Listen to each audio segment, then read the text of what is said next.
The wedding album weighed nearly 10 pounds. I know because Elise handed it to me and said, "Careful, it's almost 10 pounds, the way people warn you about a casserole dish straight from the oven." Daniel cleared a space on the coffee table. "Wait till you see the reception pages." I turned past Elise getting ready with her mother, Daniel straightening his tie beside his father, the ceremony, the flowers, the long table glowing under strings of lights. Martin appeared 7 times before I reached the family portraits. I appeared once, not even all of me. My left hand rested on Daniel's sleeve at the edge of a photograph. At the back was a list titled, "Our Families." Every aunt, uncle, cousin, attendant, and parent had a name beneath it. Except me. "Daniel," I said, "why is my name missing?" Elise stared down at her wedding ring. My son didn't ask what I meant. He knew. "You walked out before the family pictures," he said. "I was at your wedding. You left. After the ceremony, after dinner." His jaw tightened in the same way it had when he was 19 and trying not to cry in front of his father. Then he looked straight at me. "You weren't family that day." The strangest part wasn't that he said it. The strangest part was realizing he had practiced believing it. 18 months earlier, I was standing in my kitchen with a mouthful of safety pins when Daniel called to ask if I could rescue his father's suit. "Say that again," I told him. "Dad forgot to pick it up." I removed the pins from between my lips and dropped them beside the sewing machine. "Forgot it where?" "The tailor? The tailor that closes in 40 minutes? That would be the one." I looked at the champagne-colored table runner stretched across my kitchen table. It had arrived from the rental company with a 6-inch tier near one corner, and Elise had called me in the careful, high voice people use when they're trying not to be called difficult. I had promised her I could mend it. The rehearsal dinner was the next evening. The wedding was Saturday. Somewhere in those remaining 48 hours, I still had to have my hair trimmed, iron my dress, and remind myself that waterproof mascara had been invented for women in my exact situation. "Where is Martin?" I asked. "Somewhere near the hotel, I think." "You think?" Now he's not answering. "Of course he isn't." "Mom." There was a whole speech inside that one word. "Please don't start. Please don't make me sorry," I asked. "Please be the parent who answers the phone." I had heard that speech since Martin left. "I'm going," I said. "You're a lifesaver. That's an ambitious word for a woman picking up pants." Daniel laughed. And there he was again, my son, not the tense stranger the wedding had occasionally made of him. "I love you," he said. "I love you too. Text me the address." The tailor shop was on the other side of town, wedged between a nail salon and a store that sold nothing but decorative pillows. Traffic had stopped beneath a blinking yellow light because 2 men were standing in the road arguing about whose truck had touched whose truck. I watched the clock change from 4:26 to 4:31 and tried not to imagine Martin's suit locked inside until Monday. Elise called while I was trapped behind a city bus. "Please tell me the runner is fixable. It's already pinned. You're an angel." Daniel just promoted me to lifesaver. At this rate, I'll have my own feast day by Saturday. She gave a breathy little laugh. Elise was 36 and usually composed enough to make calm look like a competitive sport. The wedding had loosened pieces of her I hadn't seen before. She had cried when the florist substituted cream roses for ivory ones, then apologized to the florist for crying. "Did Daniel ask you about the suit?" she said. "I'm on my way." "Oh, thank God. Where is Martin?" There was a pause just long enough to answer me. He and Daniel were supposed to get lunch. Supposed to? Martin ran into someone he knew in the hotel bar. At lunchtime. I don't know, Lorraine. That was one of Elise's habits. Whenever a fact threatened to become an opinion, she stepped backward and closed the door. "It's all right," I said. "I'll handle it. I really do appreciate you." I know. And I did know. That was the trouble. Gratitude can be sincere and still become a way of handing someone more work. I reached the tailor at 4:57. The owner had turned off half the lights and was counting the register. "Mercer," I said, leaning on the counter. "Suit for Martin Mercer." He found it inside a gray garment bag and held it up. "Father of the groom?" Biologically. The owner blinked. We're very proud, I added. He decided not to ask. Martin called me as I was carrying his suit to my car. Lorraine, he said warmly, as if he had phoned to congratulate me on an award. I hear you're saving the day, mostly the pants. I owe you one. You owe the tailor $86. Oh, right, I'll get you back. I unlocked the car. Where are you? Just catching up with an old friend. Does your old friend have your suit? No, but you do, apparently. Martin could make dependence sound like proof of his faith in you. It was one of the qualities I had once found charming.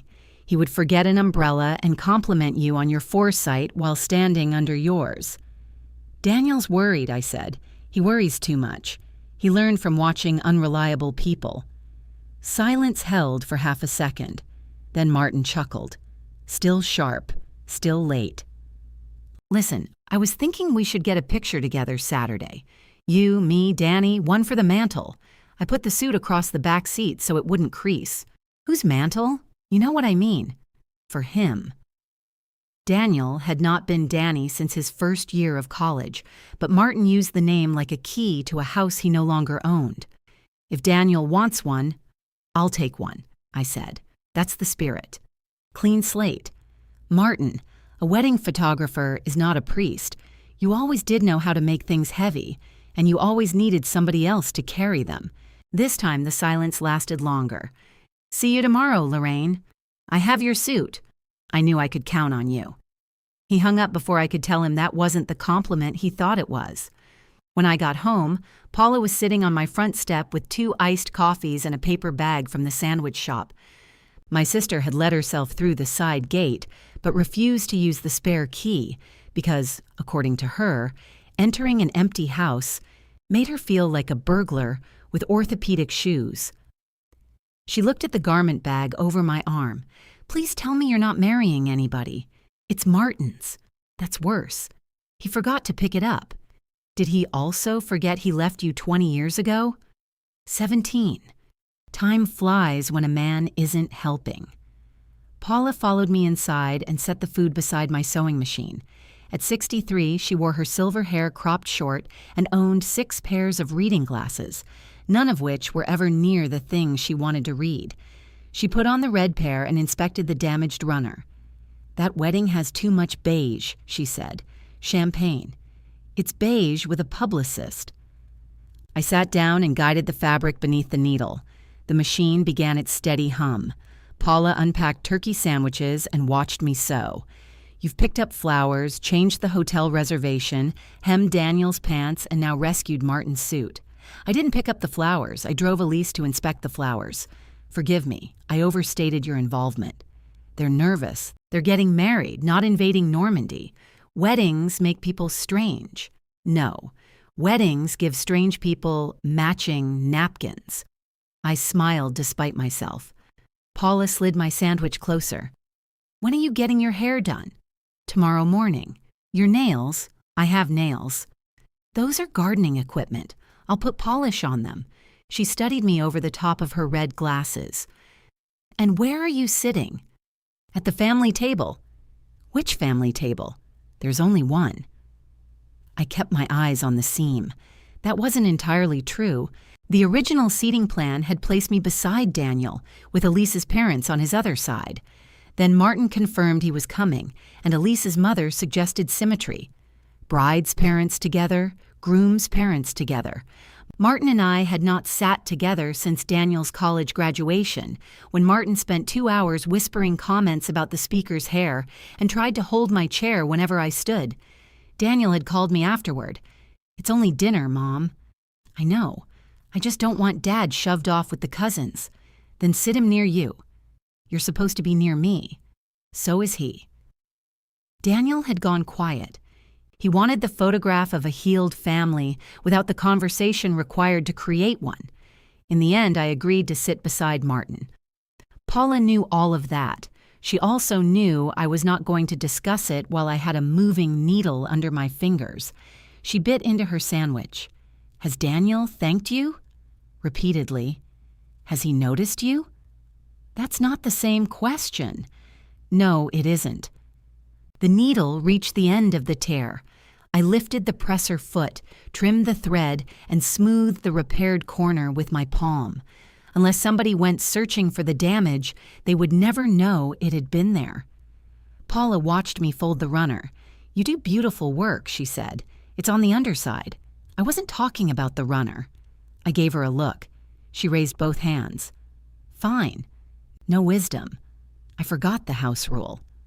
The following afternoon, Daniel came by for Martin's suit. He walked into my kitchen without knocking, kissed my cheek, and opened the refrigerator. "Do you have any mustard? You came for formal wear. I can have 2 goals." He looked tired. There were shadows under his eyes and a red mark on his wrist where he had been wearing a watch too tight. I took the mustard from the refrigerator door and handed it to him. "What are you eating?" He produced half a pretzel from his jacket pocket. "Daniel, it's been a day." I made him a sandwich while he stood at the counter eating the pretzel. That was how it had always happened between us. He arrived carrying some unfinished part of his life, and I found a plate. "Dad says you two had a nice talk," he said. "Your father thinks any conversation he survives was nice." Daniel smiled, but it faded quickly. "He's trying." "I know. He really wants this weekend to go well." "So do I. I mean, with everybody." I put the sandwich in front of him. "Am I everybody?" He looked up. It was meant as a joke. "Mostly." "Mom, come on, I'm coming." I'm sitting beside him. I picked up his suit. "I know, and I appreciate it." There it was again. Appreciation, laid gently over the next request. "If he says something stupid," Daniel began, "can you just let it go?" I leaned against the counter. "What is he planning to say?" "Nothing. I'm just asking. You don't ask people to ignore nothing." He gets nervous and makes jokes. Your father has never been nervous a day in his life. Daniel rubbed the red mark on his wrist. "I need everyone to get through one weekend," he said. I looked at my son, at the man he had become, and the young man who still appeared whenever Martin might leave. Then I nodded. "All right," I said. "I'll get you through the weekend." He ate the sandwich standing up, left the plate in the sink, and carried the suit to his car over one shoulder. "Don't hold it like firewood," I called after him. He turned it upright. "Yes, ma'am. And take the plastic off before Martin wears it. He knows that. Your father once ironed a shirt while he was wearing it." "I know. He tells that story every Thanksgiving. He wasn't the one who treated the burn." Daniel grinned and shut the car door. I watched him back out of my driveway, one hand raised through the windshield. For a moment, the whole exchange felt ordinary. It was the kind of ordinariness I had worked hard to create for him. A soft place laid over years that had not been soft at all. Then I went upstairs to get dressed for the rehearsal. The wedding was being held at the Bellwether, an old brick factory converted into an event hall beside the river. The ceremony would take place in a courtyard where nothing had been manufactured in 80 years except expensive photographs. There were iron balconies, climbing ivy, and a wooden arch the florist had promised would look organic but intentional. I arrived 15 minutes early. Martin arrived 20 minutes late. The wedding coordinator, a narrow woman named Gwen who wore a headset despite having nobody on the other end of it, was lining us up beneath the arch when Martin came through the courtyard doors. "There he is," Daniel said, with more relief than annoyance. Martin opened his arms as if his lateness had been arranged for dramatic effect. "You weren't going to start without the leading man, were you?" "The leading man is getting married," I said. Martin pointed at me, "and she's already heckling." He looked good. That was the irritating truth. His hair had gone white in a way that made him appear distinguished instead of old, and his navy jacket fit him as if he had remembered every appointment himself. He kissed Elise on the cheek, shook her father's hand, and pulled Daniel into a hug that lasted long enough for everyone to notice. Then he came to me. Lorraine. Martin. Yeah, he leaned in like he meant to kiss my cheek. I shifted half a step, and his mouth found the air near my ear. "You look wonderful," he whispered. "You look fully dressed, thanks to you." Gwen clapped once. "Parents, if we could please take our places." Elise's mother, Carol, had spent the previous 6 months learning wedding vocabulary and now spoke almost entirely in words like processional, tablescape, and sightline. She wore a pale blue dress and took her position with the seriousness of a woman being presented at court. Her husband, Frank, stood beside her and murmured, "Which foot do I start with?" "The one closest to the aisle," Carol whispered. "They're both close to the aisle." "Your left. You said my right in the email." The email was from the other direction. Gwen closed her eyes for 1 second. I liked Frank. Martin offered me his arm. I placed my hand lightly on it and we walked 6 slow steps while Gwen told us to smile. "Like old times," Martin murmured. "In old times, you walked 6 steps ahead of me. That's not how I remember it. It wouldn't be." At the front, we separated and took our assigned chairs. Mine was beside Martin's. The 2 of us arranged as proof that time had made us harmless. The rehearsal itself took nearly an hour because one of the groomsmen kept turning the wrong way, and Elise's friend Megan could not walk slowly without looking as if she had recently injured her spine. Daniel joked through most of it, but I could see the strain in the way he kept checking the courtyard doors. Every time someone stepped outside to answer a phone, his eyes followed. Martin did not leave. He behaved beautifully. That was another one of his talents. He could make basic presence look like generosity. When Gwen finally dismissed us, we crossed the street to an Italian restaurant where Carol and Frank had reserved the upstairs room. The tables were covered in white paper, and bowls of bread sat between little jars of rosemary. A chalkboard near the bar said Daniel Elise in looping letters, though someone had drawn the ampersand so large it looked like a treble clef. I was seated between Martin and Paula. Paula glanced at the place card, then at me. "Who did you offend?" "Everyone, apparently." Martin pulled out my chair. "See? I still have manners." Paula sat down. "You should use them more often. They might spoil." Martin laughed. He had always liked Paula because he mistook her dislike of him for flirtatious banter. Dinner began pleasantly enough. Frank ordered red wine for the table and immediately dripped some onto the paper. Elise took one look at the stain, laughed, and drew petals around it with a black pen until it became a flower. "That's marriage," Frank said. "Somebody spills something, and the other person decides whether to make it art or evidence." Carol gave him a look. "That sounded more romantic in your head, didn't it?" "Much." Daniel reached across the table and squeezed Elise's hand. She smiled at him, and some of the tightness left his face. Watching them, I remembered a night about 2 years earlier when Daniel had come to my house after their first serious argument.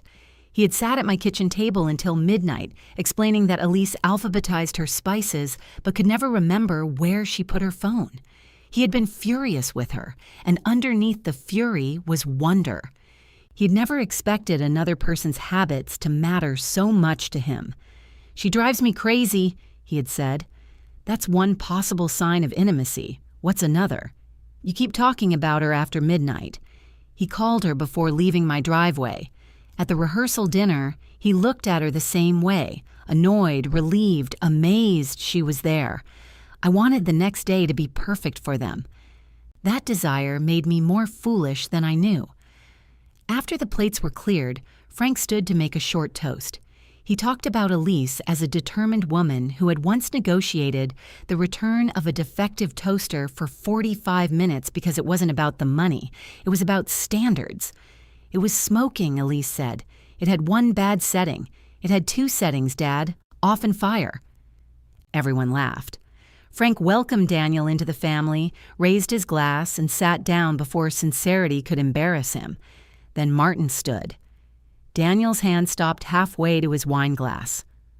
"I wasn't told we were doing speeches tonight," Carol said softly. Martin buttoned his jacket. "I'll be brief." Paula picked up her glass but did not drink. I could feel her preparing beside me. Martin began well. He said Daniel had grown into a good man despite having a father who spent too many years confusing freedom with distance. The room quieted. Even I looked at him. "I missed things I shouldn't have missed," he said. and I'm grateful this young man left the door open." Daniel stared down at the table. It was not a full apology, but it was closer than Martin had ever come in public. I felt my anger shift, not disappear exactly, but make room for something else. Then Martin smiled. Of course, Daniel had the benefit of being raised by Lorraine, so he learned early how to survive high expectations. A few people chuckled. Martin lifted his glass toward me. Marriage may finally teach him what it's like to live with a woman who remembers every mistake. The room laughed harder at that, not cruelly. Most of them did not know enough to be cruel. I turned my head and looked at Daniel. He was already looking at me. There was a plea in his eyes, but it was not a plea for forgiveness. It was a request that I make the moment easy, so I raised my glass. "To good memories," I said. More laughter. Martin gave me an appreciative little bow and sat down. Paula leaned close to my ear. I can put a fork in his thigh without hitting an artery. Eat your cake. I'm serious. So am I. The conversations resumed, but something in me had gone still. Martin talked to the groomsmen across from him about baseball. Daniel laughed too loudly at something Elise said. Beneath the table, Paula's knee pressed against mine. When dinner ended, people lingered on the sidewalk exchanging plans for the morning. Martin kissed Daniel's cheek, promised to be at the Bellwether by 11, and climbed into a rideshare. I was helping Paula find her reading glasses when Daniel touched my elbow. "Can we talk?" Paula pulled the glasses from the top of her head. Found them. She looked at him, then at me. "I'll wait by the car," she said. Daniel led me a few steps away from the restaurant entrance. Behind him, through the window, I could see Elise and Carol gathering place cards the staff would have thrown away. "I'm sorry about Dad," he said. "Are you?" His face changed. "What does that mean?" "It means you laughed." Everybody laughed. I didn't ask about everybody. He shoved both hands into his pockets. "It was a stupid joke." "Yes." He was nervous. "No, you were nervous. Martin was having a wonderful time. Mom, please." I looked at my son under the yellow light from the restaurant window. I'm not going to confront him tonight. Or tomorrow. That depends on him. Can you not do that? Do what? Set a trap where everybody has to behave exactly right, or you. He stopped himself. Or I what? He glanced toward the window. Elise had turned and was watching us. "I just need tomorrow not to become about you and Dad," he said. "It isn't about us. Then let it go." I could still hear the laughter from upstairs, that warm little wave rolling over Martin's version of our life.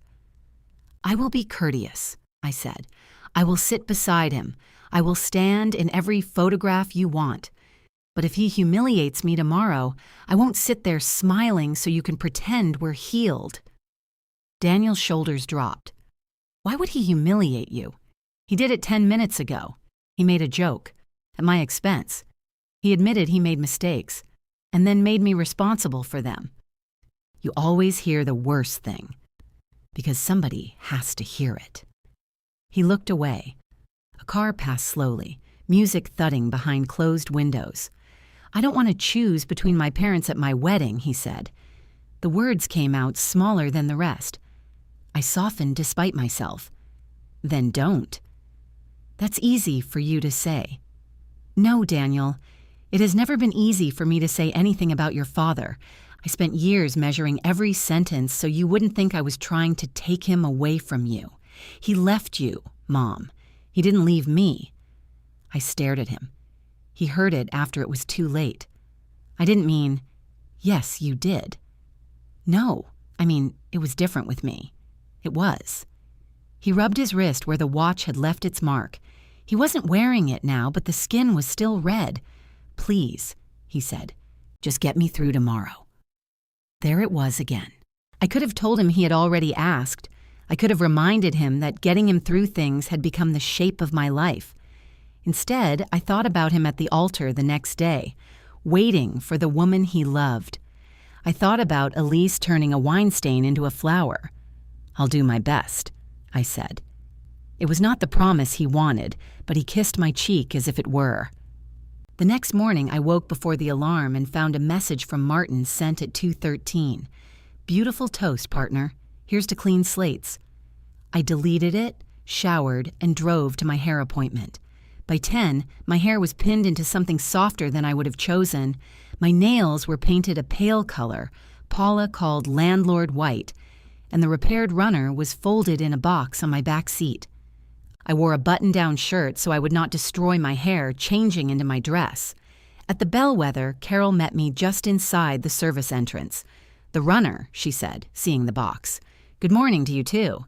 She laughed and hugged me. "Good morning. I'm sorry. You look beautiful." "I'm wearing slacks. Your hair looks beautiful." There we go. The hall smelled like roses, coffee, and the lemon cleaner the staff had used on the floors. Florists moved between tables. Gwen passed carrying 2 clipboards and speaking into her headset. "I need the groom's mother upstairs in 20 minutes, she told me. "Do I get to finish being myself first?" She was already gone. I helped Carol spread the runner, adjusted one corner, and went upstairs to change. My dress was deep blue, simple through the waist with sleeves sheer enough to feel special without requiring bravery. Paula zipped me into it and stepped back. "You look like yourself," she said. "Only expensive. That's exactly what I was going for." She handed me my earrings, then looked toward the door. "If Martin says one thing today, he won't. You don't believe that?" "No, but Daniel does." A knock interrupted us. Daniel stood in the hallway in his white shirt and black trousers, his jacket over one arm. His tie was untied, and the boutonniere had been pinned nearly sideways. "I need Mom," he said. Paula's expression softened. "She's all yours," she told him, and left us alone. Daniel stepped into the room and closed the door behind him. "Is something wrong?" I asked. "No, probably not." "That's a very reassuring answer on your wedding day." He laid his jacket across the back of a chair. "Can you fix this?" The boutonniere hung from his shirt like a tired insect. I removed it and found that whoever had pinned it had managed to catch the flower, his shirt, and a small amount of his chest hair. Daniel winced. "Easy. You came to me. I didn't know it required surgery." I pulled the pin free and turned the boutonniere in my hand. A white rose, 2 green leaves, a sprig of something silvery. Nothing about it should have made me emotional. It was a flower with a pin through it. "Put your jacket on," I said. He slid into it while I stood close enough to smell his aftershave. I had given him his first bottle of aftershave when he was 21. He had worn so much that Paula opened all the windows during dinner. This scent was quieter. Elise had chosen it. I fixed the flower to his lapel and pressed the fabric flat. "There," I said. "Now you look like a groom. I thought the suit did that. The suit makes you look like you know how to order wine. I do know how to order wine. You point at the second cheapest bottle. That is a system." He smiled, but his eyes were wet. "Oh no," I said. "Don't start. I'm not starting. You're doing something." He looked down at the boutonniere. "I didn't sleep. Most people don't."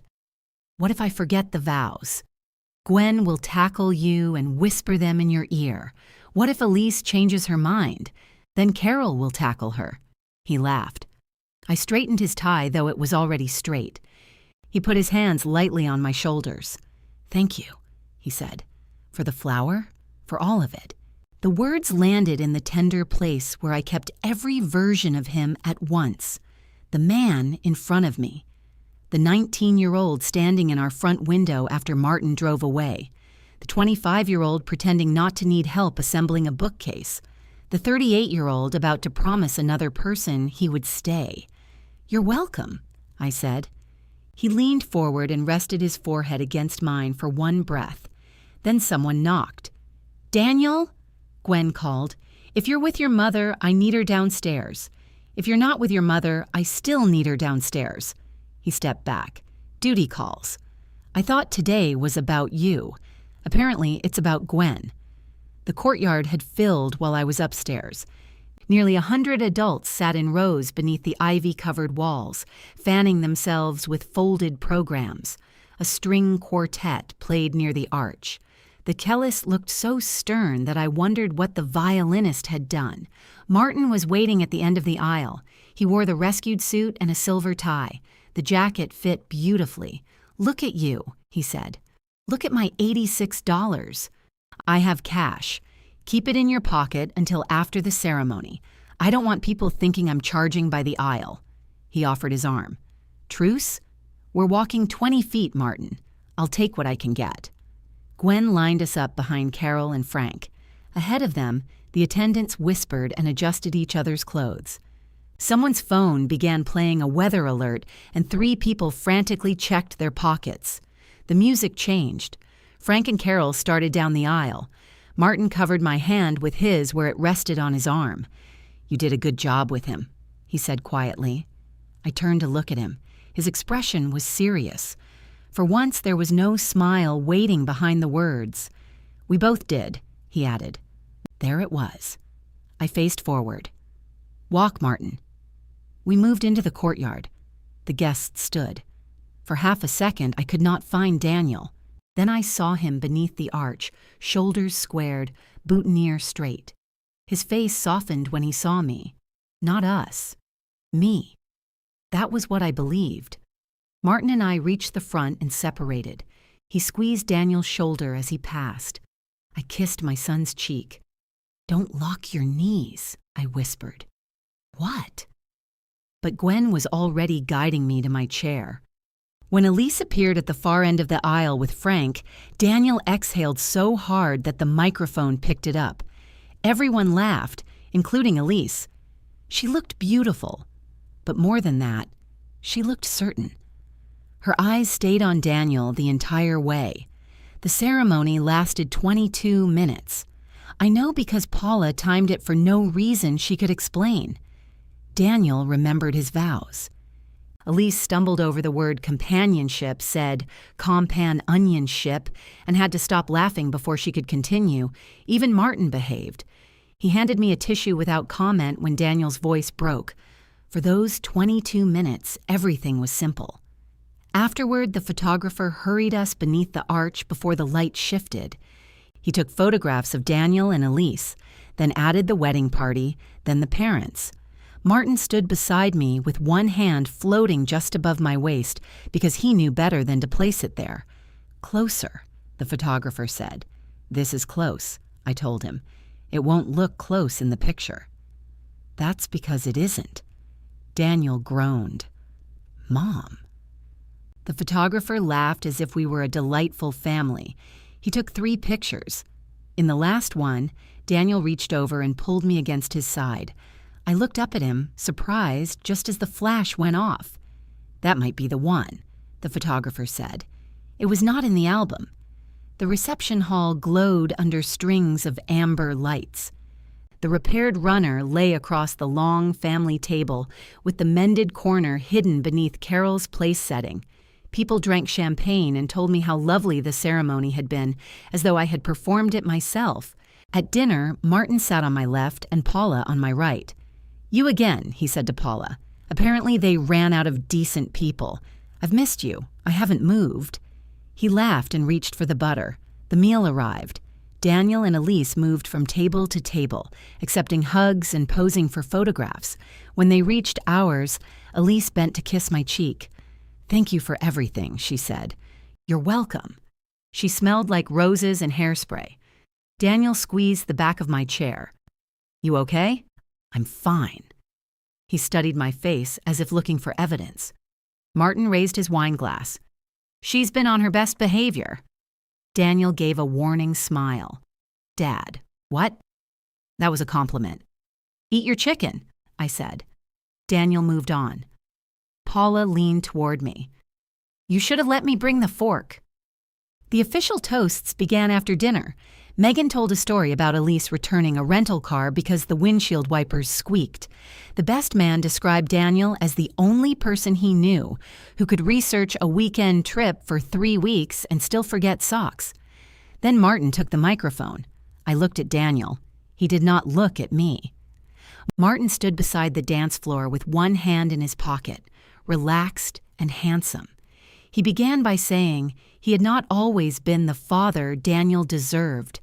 It was nearly the same opening as the night before, but this time his voice trembled at the right places. He spoke about second chances. He praised Elise for seeing the loyalty in Daniel, the part of him that kept believing people could do better.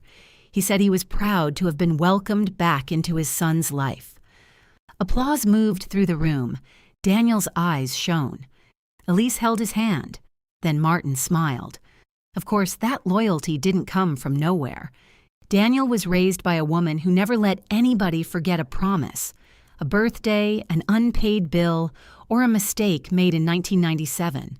The laughter was softer this time, uncertain. Martin looked toward me. Lorraine taught him that staying means being held accountable forever. I taught him that sometimes you have to leave the room before you can appreciate what you left behind. A few people laughed. Most did not. I felt Paula shift beside me. Martin lifted his glass. Between us, I'd say we gave him a balanced education. He turned toward Daniel and Elise. To staying, leaving, forgiving, and knowing when not to keep score. Everyone raised their glasses because that was what you did at weddings. I looked at my son. He was staring at his father with a tight little smile. I waited for him to put down his glass. I waited for him to say, "That's enough, Dad," or "That isn't fair," or even, "Let's keep this about Elise and me." Daniel glanced at me. He knew. Then he raised his glass higher. "To family," he said. The room answered him. "To family." I touched the glass to my lips without drinking. Martin handed the microphone back and the band began setting up for the first dance. Conversation rushed in to cover what had happened. People turned toward the dance floor. Chairs scraped. Someone behind me said the speech had been surprisingly moving. Paula's voice was low. "Do you want to go?" "I'm all right." "No, you're sitting upright. That's different." On the dance floor, Daniel and Elise moved into each other's arms. He whispered something that made her laugh. The band played an old song about forever. I watched the entire dance. I watched Carol and Frank join them halfway through. I watched Martin cut in with Elise and make her spin. I watched Daniel clap his father on the back. Then Gwen announced that immediate family should gather in the courtyard in 15 minutes for formal sunset portraits. Martin came to stand behind my chair. "Not bad, huh?" he said. I turned around. "Which part?" "The toast. You made your son's wedding about being forgiven." His smile thinned. "I mentioned you too." "Yes. You always need a witness for your version. Lorraine, don't do this tonight." I almost laughed. "You don't get to say that to me." Daniel appeared beside him. "What's happening?" "Nothing," Martin said. "He gave another speech," I said. Daniel looked over his shoulder toward the guests. "Can we not?" "Not what?" "Mom." He said it softly, but there was an edge beneath it. The same warning he had given me beside the refrigerator, outside the restaurant, with every look across every table. I stood. Paula stood with me. "You're needed for pictures in 15 minutes, Daniel said. "I know. Then where are you going?" I picked up my purse from beneath the chair. For some air. His face tightened. "Please don't start something." I looked at him in his perfect suit, the flower still straight where I had pinned it. "I won't," I said. Elise was speaking with the band leader near the dance floor. I went to her and touched her arm. "I'm feeling tired," I said. "I'm going home." Her smile disappeared. She looked past me toward Daniel and Martin. "Now? You were beautiful today. Lorraine, the family pictures, I know." She caught my hand. "Please stay." For 1 second, I nearly did. Then I saw Daniel watching me, waiting for me to make his life easy again. I kissed Elise's cheek. I crossed the room and kissed my son. He did not kiss me back. Outside, Paula followed me to the parking lot. "You don't have to come," I told her. "I know, you'll miss the cake. I've had cake. You said it was dry. It still counted." At my car, I found Martin's $86 tucked beneath the windshield wiper. I took the bills, folded them once, and slipped them into my purse. Then I drove home before the family photographs. The house was dark when I pulled into the driveway. I sat in the car with both hands on the steering wheel while the engine ticked itself cool. My corsage was still pinned to my dress. One of the flowers had been crushed by the seatbelt. Paula parked behind me and knocked on my window. "You planning to sleep in there? I'm considering it." "You'll wrinkle." Too late. She came inside with me and went straight to the kitchen. I climbed the stairs, unpinned my hair, and watched the version of myself the stylist had created come apart in sections. 32 pins. I counted because counting was easier than thinking. My phone buzzed on the dresser. Elise had sent, "I'm sorry you felt sick. We missed you in the photos.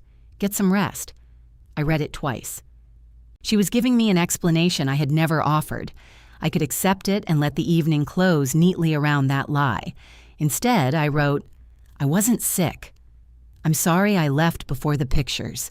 You deserved a peaceful wedding, and I hope the rest of the night was wonderful." The 3 dots appeared, disappeared, appeared again. It was wonderful.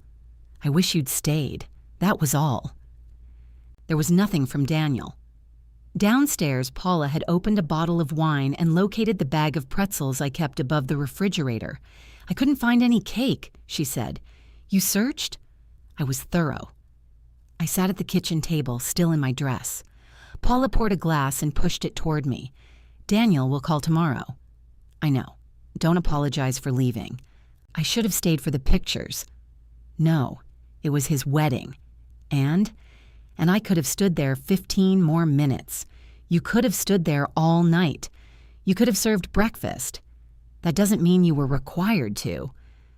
I took the crushed corsage from my wrist and laid it on the table. "He asked one thing of me. He asked you to absorb whatever Martin did. He asked me not to fight. You didn't fight. That was the problem. If you'd thrown the centerpiece at Martin, at least everybody would understand why you left." I laughed, and the laugh turned into a sound I did not recognize quickly enough to stop. Paula reached across the table. I cried with my forehead in one hand while my sister held the other. It was not elegant. My nose ran. The wine sat untouched.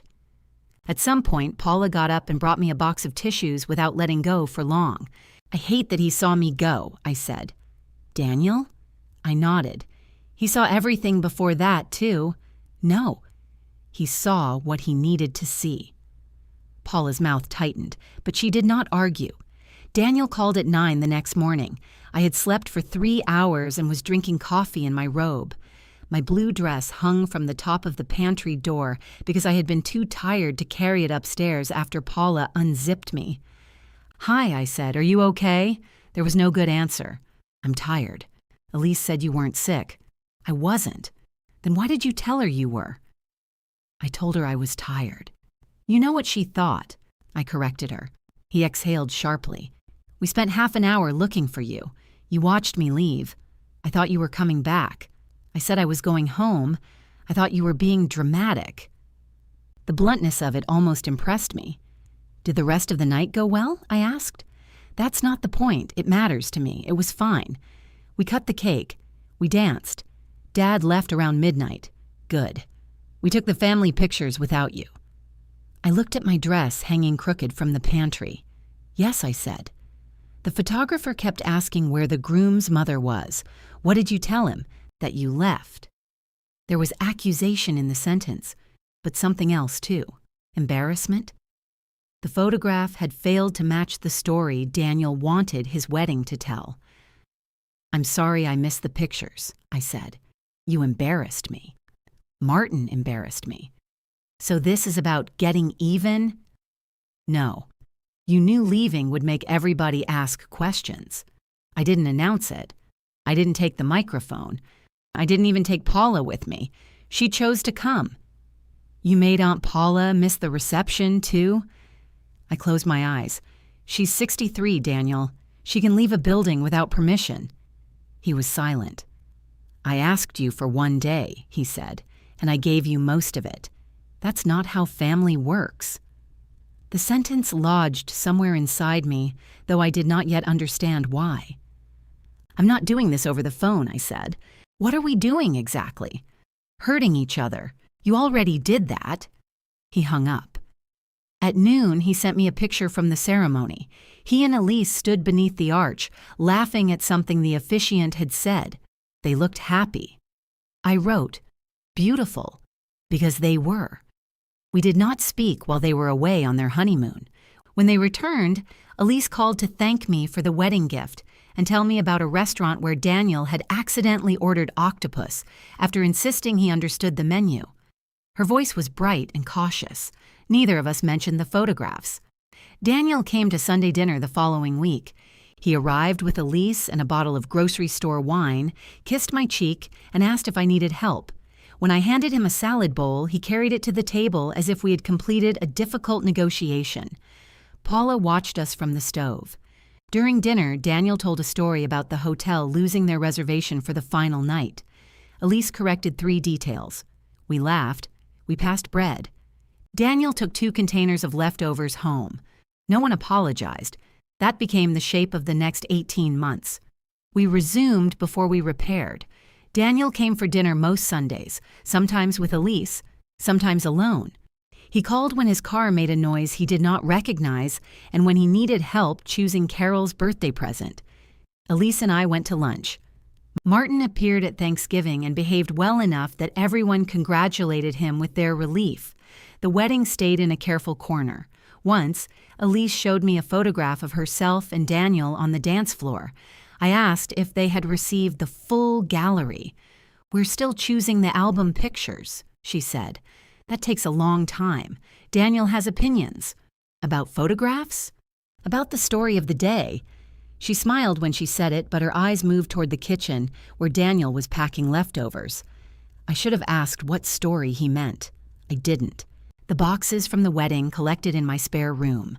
2 plastic tubs of candle holders, a garment bag containing Daniel's rehearsal suit, leftover programs, unopened napkins, a wooden sign that said, "Better Together" in white paint.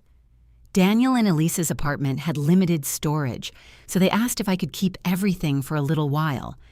A little while became winter, then spring, then another winter. The album arrived in early March.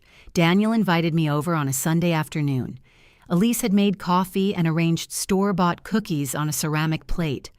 The album waited on the coffee table, covered in cream linen, their names pressed into the front in gold. I admired the photographs. I told Elise the reception pages were beautiful. Then I reached the list of family names and found the blank place where I had expected mine. After Daniel told me I had not been family that day, the room went completely quiet. Outside, someone dragged a trash bin along the sidewalk. The plastic wheels rattled over every crack. I looked down at my hand in the edge of the ceremony photograph. "Was this your decision?" I asked. Daniel sat back. "I put the album together. That wasn't my question." Elise touched the edge of her coffee cup. "We talked about it." "How long did you talk?" "Lorraine," she said. "Long enough to spell everybody else's name correctly?" Daniel leaned forward. "Don't blame Elise. I'm not. I'm asking. It was my decision." Elise looked at him, surprised by how quickly he took ownership. I might have respected him for it if the decision had not been what it was. "Why?" I asked.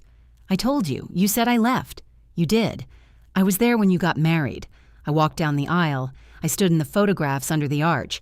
The album is about the whole day. No, the album is about the parts you chose." His face hardened. "Exactly." I ran one finger over the gold list. Carol and Frank, Martin, Paula, aunts, cousins, attendants. Even Gwen was thanked near the bottom. Did you leave out Paula too?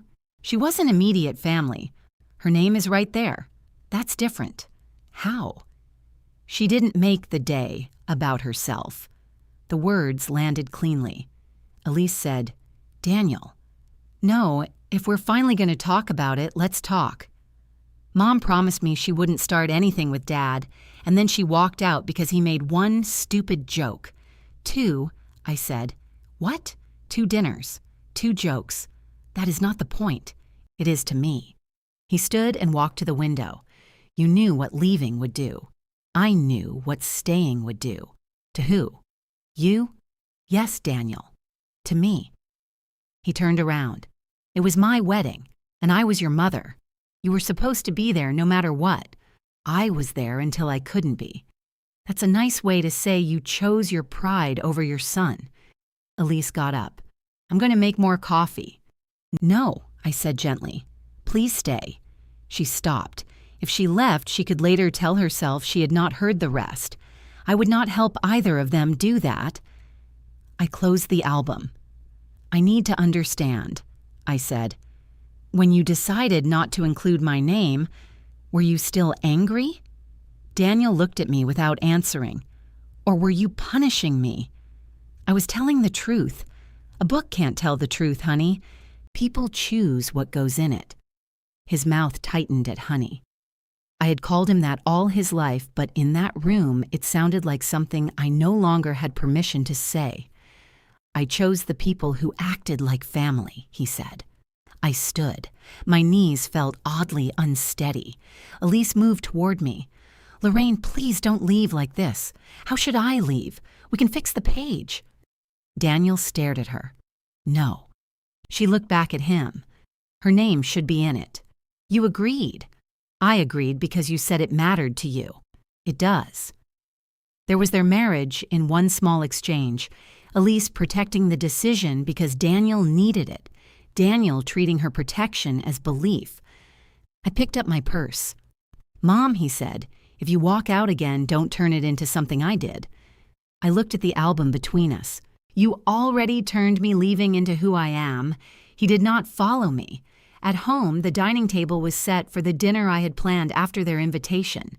3 places: roast chicken resting beneath foil, green beans in a serving bowl, Daniel's favorite potatoes keeping warm in the oven. I stood in the kitchen with my coat still on and looked at everything I had prepared for people who had just explained that preparation was not proof of belonging. Then I took out my phone. Sunday dinner is canceled, I wrote. Daniel replied before I had removed my coat. Tonight? I looked at the 3 plates. For now, I wrote. Daniel sent another message. For now means what? I placed my phone face down on the counter. The chicken was still hot. I took a knife from the drawer and cut it into pieces because food did not stop being food, simply because the people expected to eat it had changed their minds about me. I divided the potatoes into containers. The green beans went into one large bowl because I lost patience halfway through being practical. My phone began to ring. I let it. When the call ended, Daniel sent, "This is childish." I opened the message, stared at it, and called Paula. "Did somebody die?" she asked. "No." "Then why are you calling during dinner? Are you eating? I have a frozen pizza in the oven. Turn it off and come here." There was a pause. What happened? I have a 10-pound wedding album and no name. I'm coming. She arrived 12 minutes later wearing house slippers and carrying the frozen pizza under one arm. "You said turn it off," she explained. I put the pizza in my freezer while she removed her coat. She saw the table. Were they coming here? Apparently I was going there, then they were coming here. That's how Sundays work now. We make 3 plans and obey the last text. Where are they? Not coming. I spooned food onto her plate. "Sit," she said. "I'm sitting after I make gravy. The gravy is not involved. The gravy is innocent." She watched me whisk pan drippings with flour. Paula knew better than to take a utensil away from me while I was upset. Once, after our mother died, she had tried to stop me from peeling potatoes and nearly lost a thumbnail. We ate at the table set for 3. Daniel's empty chair remained between us until Paula got up and moved it against the wall. "Better," she said. Then I told her about the album. At first she did not speak. She chewed slowly, swallowed, and wiped her mouth. "He said you weren't family that day, and Elise sat there? She offered to fix the page. After the fact. Yes." "What did Daniel say?" "No." Paula put down her fork. "I'm revisiting the fork idea." I almost smiled. My phone rang again. This time the screen showed Elise. Paula looked at me. "Answer it." "I don't want to." "Then don't. You just told me to." "I like to present options." The call stopped. A message followed. "I'm sorry. Can we talk tomorrow?" I set the phone down. Paula glanced toward it. "You should talk to her. Daniel was the one who removed my name. She agreed. She yielded. There's a difference. There isn't much difference to the person erased. No. I pushed potatoes around my plate. Paula's anger had always been cleaner than mine. She could identify a target, fire, and sleep afterward. My anger tended to set up housekeeping. It rearranged the furniture and asked questions at 2 a.m. "What are you going to do?" she asked. I canceled dinner. For how long? I don't know. She waited. I don't, I repeated. After Paula left, I washed 3 plates, dried 3 wine glasses we had not used, and put Daniel's chair back at the table. At 7 the next morning, he came through my side door. I was in the laundry room carrying a basket of towels when I heard the lock turn. Daniel stepped into the kitchen and held up a paper bag. I brought bagels. I set the basket down. You should have called. I did. 6 times. That was last night. You didn't answer. So you used your key? He looked at the key still in his hand, as if it had operated itself. I've had this key for years. I know. He put the paper bag on the counter. Can we not make every normal thing weird? That depends on what you call normal. He pulled out a chair and sat. He was dressed for work in gray pants and a blue shirt, but his collar was open and one side of his hair had been flattened while the other stood up. "Elise is upset," he said. "I'm sorry. She thinks you blame her." I asked her to stay in the room. That felt like an ambush. Knowing what she agreed to felt like an ambush. Daniel pressed his fingertips to his forehead. "She wants to add your name. You don't. The album was finished. That wasn't your objection." "Mom, what do you want me to say?" "The truth would be useful." "I told you the truth. You told me I wasn't family. I said you weren't acting like family." "No, Daniel. You were very precise." His mouth opened, then closed. The refrigerator started humming behind me. He pushed the bag of bagels toward the center of the table. "Can we eat something before this gets worse?" "I'm not hungry. You always eat breakfast. You don't always know what I do." He stared at me. "What is that supposed to mean?" "Nothing." "I'm tired." "No, you're doing that thing where every sentence has another sentence hidden under it." I sat across from him. "Why did you come?" "To fix this." "How?" "I don't know." "Talk." "You started by telling me Elise is upset." "She is. So am I." "I know. You keep saying that as if knowing is the same as caring." He leaned back. "That's unfair." "Is it?" "Yes. I care. Or I wouldn't be here at 7 a.m. You're here because I canceled dinner." He looked genuinely offended. "You think I only come here to eat?" "No. Sometimes you need the mustard." His laugh escaped before he could stop it. Mine did too. For one hopeful second, we were ourselves. Then he looked toward the side door. "I didn't mean it the way you heard it," he said. "What other way is there? I meant that you left the family part of the wedding. I walked beside your father. I watched you get married. I ate dinner at the family table. You left when it mattered. When did it matter? The pictures, the cake, the speeches. I stayed through the speeches. You know what I mean." "I don't think you do." He crossed his arms. "So what? Sunday dinner is gone until I apologize the right way. Sunday dinner is gone because I don't want to host it. You love Sunday dinner. I love seeing you. Then this is punishment." "No, punishment is what you put in that album. I'm changing what I do next." His eyes narrowed. "That sounds rehearsed. I didn't sleep. That makes 2 of us." I looked at the key beside his hand. "I want my key back," I said. He followed my eyes. "You're serious?" "Yes. Because of a wedding album. Because you let yourself into my house after I didn't answer 6 calls. I've done that 100 times. I know. And it was fine. It was. Until yesterday. Until I understood that access to my home was not the same as a place in your family." He stared at me for a long moment, then pulled the key off his ring. It resisted. His thumbnail bent and he swore under his breath. When it came loose, he placed it on the table. "Do you want yours?" "What?" "My key to your apartment. He had given me one when he and Elise moved in, mostly so I could water the plants when they traveled and let in repairmen when they could not leave work. Yes, I said. His face changed. I had not expected myself to say it, and he had not expected it either. You've never even used it without asking. That isn't the point. What is the point? I don't want us holding keys that suggest a closeness we don't have. We don't have closeness now? You removed my name from your family, from a book, and then defended it to my face. He stood abruptly. Fine. Daniel. No. You want the key. You'll get the key. He snatched the bagels from the table. You brought those for me. Apparently food is just another symbol now. Leave the bagels. His eyes flashed, and then he set the bag down so hard one rolled out and hit the floor. We both looked at it. 5-second rule, I said automatically. He did not smile. I have wedding things upstairs, I said. The candle holders, programs, your rehearsal suit. I need you and Elise to collect them. Why? Because they're yours. They've been here over a year. They've been here 18 months. So now they're a problem too. They're taking up a room. No one uses that room. I might. For what? I don't know yet. He shook his head slowly. You really planned all this overnight. I made dinner overnight. I raised you over 38 years. Not every decision I make is about hurting you.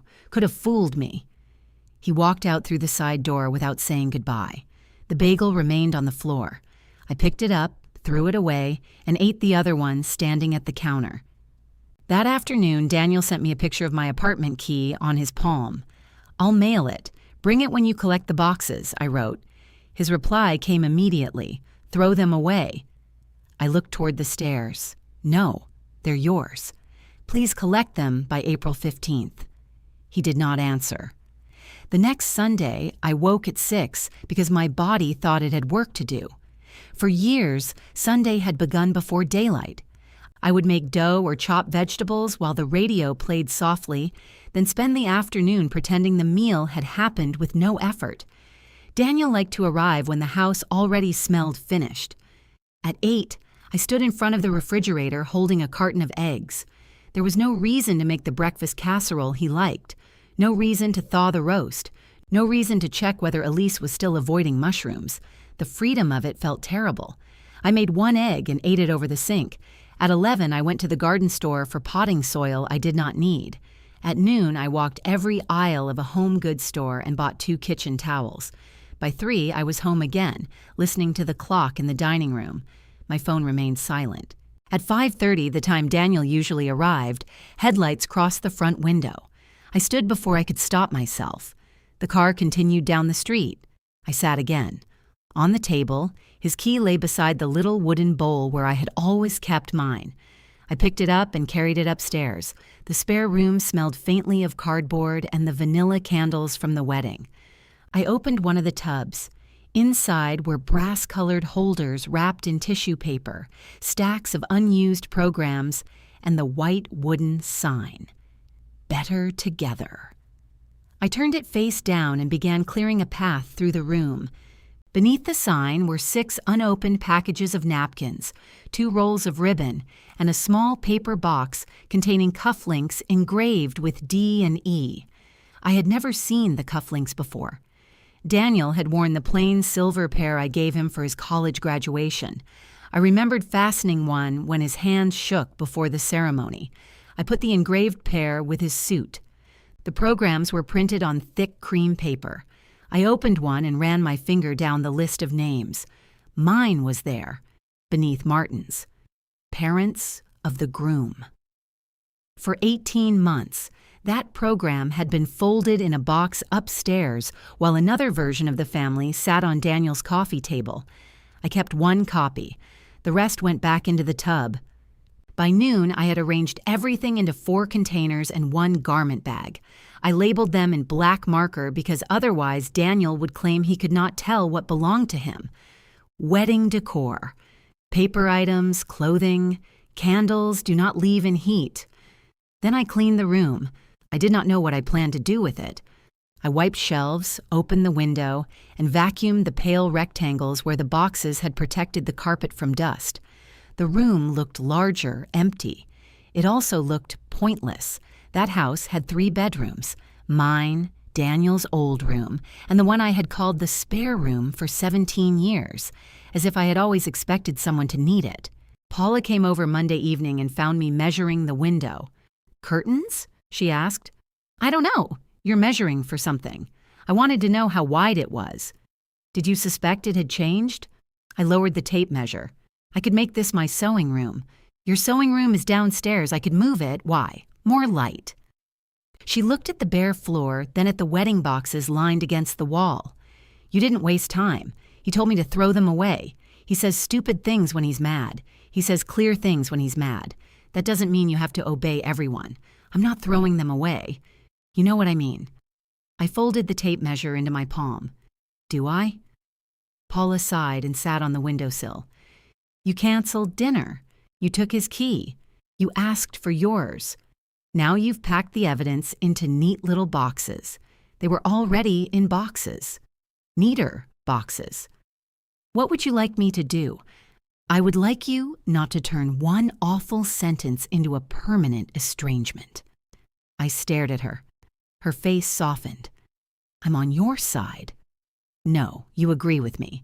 Those aren't always the same thing." "Fine. I agree that Daniel was cruel. I agree the album was deliberate. I also know you love him. That's not news to me. And he loves you. Then perhaps he should learn what love looks like when I'm not cooking it." Paula rubbed the bridge of her nose. "You sound like a greeting card written by a hostage negotiator." I turned toward the window so she would not see me smile. She stood and put both hands on my shoulders. "I'm scared for you," she said. "That took the fight out of me. I'm scared too. Then call him. He knows my number. Lorraine. He came here to tell me why I was wrong. He didn't come to apologize. Maybe he doesn't know how yet. He's 38. Age doesn't teach everything. Look at Martin. That is not the argument you think it is." She laughed once, reluctantly. Before leaving, Paula helped me carry the garment bag downstairs. She complained the entire way about my refusal to install a handrail on the second half of the staircase. "You're going to die carrying one of Daniel's jackets," she said. "Put that in my obituary." The next weeks developed a new routine built around not speaking. Daniel viewed every message I sent about the boxes but answered none of them. Elise sent a photograph of a restaurant dessert shaped like a flower, then deleted it before I replied. I knew because the notification appeared on my screen anyway. Carol called to invite me to Easter dinner. "We're keeping it small," she said. "Just family." The word passed between us without comment. "Who's cooking?" I asked. "Frank thinks he is. So who's cooking?" "Me, apparently. I'll bring rolls." "You don't have to bring anything." "I know. I'll bring rolls." I nearly declined. The thought of sitting across from Daniel while everyone worked to ignore us made my stomach tighten. But staying home would turn the holiday into another photograph I had removed myself from. Carol and Frank lived in a white ranch house with a dining room too small for their dining table. When the leaf was added, no one could reach the kitchen without asking 3 people to stand. I arrived exactly on time with the rolls. Daniel and Elise were already there. Elise hugged me. She held on half a second longer than usual, then stepped away before it became a statement. "You look nice," she said. "So do you." Daniel stood near the fireplace talking to Frank. He nodded when he saw me. "Mom." Daniel. Martin had not been invited, or so I assumed, until the doorbell rang and Carol's expression changed. "I thought you knew," she whispered to Elise. Elise looked at Daniel. Daniel went to answer the door. Martin entered carrying lilies and a bottle of champagne, dressed in a tan jacket that made him look like the host of a television show about coastal property. "Happy Easter," he announced. He kissed Carol, shook Frank's hand, embraced Elise, and stopped when he reached me. "Lorraine, you're a sight for sore eyes. Try drops." He laughed and glanced at Daniel, still sharp. Daniel did not smile. Dinner was civil in the exhausting way only family dinners can be. Carol's ham was excellent. Frank's potatoes were undercooked, and he defended them as rustic. Martin told a long story about getting lost on the way to a golf course. Paula, who had been invited as my social insurance, asked whether golf courses were difficult to identify because they were hidden beneath all the grass. Daniel spoke mostly to Frank and Elise. Once he reached for the rolls at the same time I did. We both withdrew our hands. "You first," I said. "No, go ahead. It's fine." "For God's sake," Paula said. "It's bread, not a peace treaty." Elise laughed too loudly. Carol began talking about tulips. After dinner, I helped carry plates to the kitchen. "You're a guest," Carol told me. "So are 6 people currently sitting down." She accepted the stack. At the sink, she lowered her voice. "Elise told me about the album." I looked toward the dining room. "Did she?" "She's upset." "So I hear." "Daniel is too." "I know." Carol rinsed gravy from a plate. "I'm not taking sides." "Then don't. I only mean that weddings bring out strong feelings. The wedding was 18 months ago. The album brought it back. The album didn't create itself." She turned off the faucet. "He shouldn't have left out your name." "No, but you did leave early." There it was, placed between us like a fair division of blame. I dried my hands. "Thank you for dinner, Carol." "Lorraine, I'm not criticizing. I know, you're balancing." She looked genuinely hurt, and I regretted the word as soon as I said it. Carol had spent her life finding the center of every disagreement and calling it peace. I touched her arm. "The ham was wonderful. That isn't what we were talking about. It's what I can talk about politely." I left before dessert. This time, no one came after me. On April 15th, Daniel arrived at 6:40 in the evening with Elise in a borrowed SUV. The deadline had been 6 o'clock, which meant he had found a way to be late without technically failing to come. I opened the garage. The boxes waited just inside, along with the garment bag. "You put everything out here?" he asked. "It's easier to load." He read the labels. Candles. "Do not leave in heat. They melt. I know what candles do. You once stored a box of crayons in my trunk. I was 11. Some lessons stay with us." His mouth twitched, but he bent to lift the first tub before the smile formed. Elise stood beside me holding a small envelope. "Your key," she said. I took it. She kept her fingers on the envelope for a moment. "You could keep it." "No, we trust you." "This isn't about trust." Daniel shoved a box into the SUV. "Everything is about something else now." I slipped the envelope into my pocket. "There are also things in your old bedroom." He turned around. "What things?" "Books, clothes, your guitar, 2 lamps you said you wanted. Those have been there forever." "I'm clearing the room." "For what?" "I haven't decided." He looked at the open garage, the labeled boxes, the folded dolly against the wall. "Are you selling the house?" The question surprised me because I had not allowed myself to ask it. "I don't know." Elise looked from him to me. Daniel laughed once, but there was no humor in it. "Of course." "Of course what?" "You canceled dinner, stripped my key off the ring, clear out my stuff, and now you're selling the house." I said, "I don't know. You've lived here 20 years. 22. This is my home. You have an apartment. You know what I mean." I did. For all his insistence that I had walked away from family, Daniel had never questioned that my house would remain open behind him. His room, his boxes, his mother, all kept in the condition he last needed. "I'm not putting it on the market tomorrow," I said. "So this is another threat." "No. It's the first time I've considered whether I still want the life this house was built around. I thought Dad was the one who made everything about himself." I felt the remark land, and he saw it. Elise said his name sharply. Daniel looked away. "I'll get the rest of the boxes. There aren't any more." He lifted the garment bag and carried it to the SUV. Elise remained beside me. "I'm sorry," she said quietly. "For which part?" Her eyes filled, but Daniel called from the driveway. "Elise, I need help." She squeezed my hand and went to him. After they drove away, I closed the garage and walked through the house, turning on lights. The dining room, the kitchen, the living room where Daniel had once left dents in the carpet beneath a weight bench he used 4 times. Upstairs, I stood in the doorway of his old bedroom. The bed was still made with the blue quilt he had chosen at 20. A row of books leaned against one another on the shelf. His guitar waited in the corner with a broken string. I sat on the edge of the bed and looked around at everything I had preserved. Then I picked up the real estate card that had arrived in the mail that afternoon and dialed the number before I could change my mind. A woman named Anita answered on the fourth ring. Caldwell Realty. I received your card. Wonderful. Are you thinking of buying or selling? I looked around Daniel's room. I'm not sure. She was quiet for exactly the right amount of time. That's usually how people start. We arranged for her to come Thursday afternoon. I almost canceled 3 times. On Thursday morning, I found myself scrubbing the baseboards with an old toothbrush and became offended by my own behavior.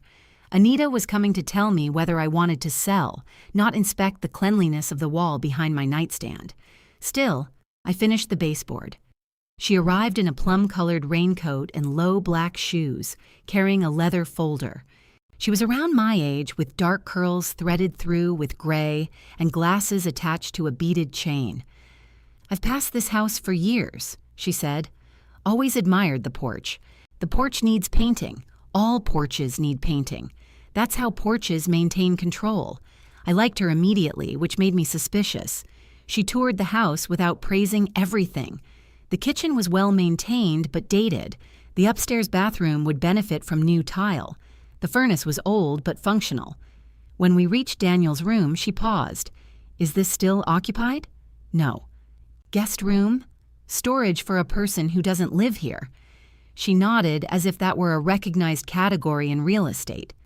Back downstairs, Anita placed her folder on the dining table and asked why I was considering a move. The house is too large. Has it recently become too large? I looked at her. She lifted one hand. You don't have to answer. I ask because people sometimes call me when they need to change something, and a house is the biggest thing available. That sounds like a warning. It's a question.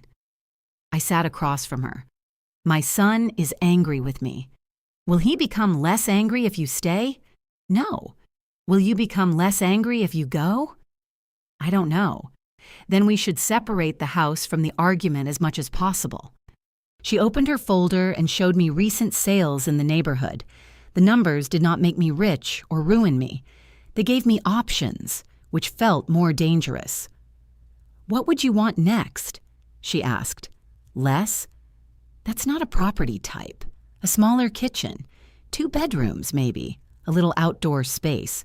No dining room that expects 12 people. She wrote that down without commenting. After she left, I stood in the dining room and tried to see it through a stranger's eyes. The table had 2 extra leaves stored in the hall closet. There were 8 matching chairs plus 4 folding ones in the basement. I had spent years making room. That evening, I sent Daniel a message. An agent came to look at the house. I haven't made a final decision. Please collect the personal things from your old room by May 1st. He did not answer. Elise came Saturday morning. She parked on the street and knocked at the front door instead of using the side entrance. She carried 2 coffees and a white paper bag from a bakery near her apartment. I didn't know if you'd eaten, she said. I have. I brought almond croissants. I can eat twice. We sat at the kitchen table. She removed the coffees from their tray and placed one in front of me. Oat milk, she said. I drink regular milk. Daniel said oat. Daniel thinks I stopped drinking regular milk because I bought oat milk once for Paula. Elise stared at the cup. I can go back. It's coffee. Sit down. She opened the paper bag and pushed a croissant toward me. For a while, we concentrated on tearing pastry into small pieces. Does Daniel know you're here? I asked. No. Does he think you're somewhere else? I said I had errands. So I'm an errand. She winced. That isn't what I meant. I know, but if you're here to apologize, I need to know whether the apology has to be hidden from my son.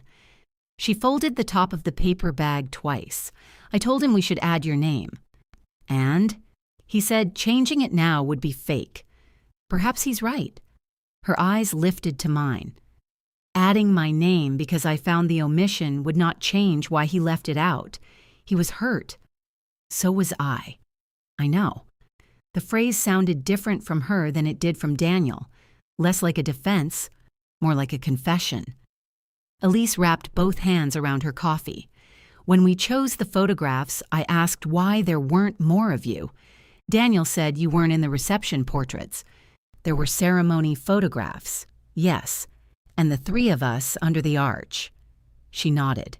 He didn't choose those. I thought of Daniel pulling me against his side. My face turned upward when the flash went off. Did you ask why? He said the album should tell the story honestly. Honestly, he felt like you left him the way Martin did.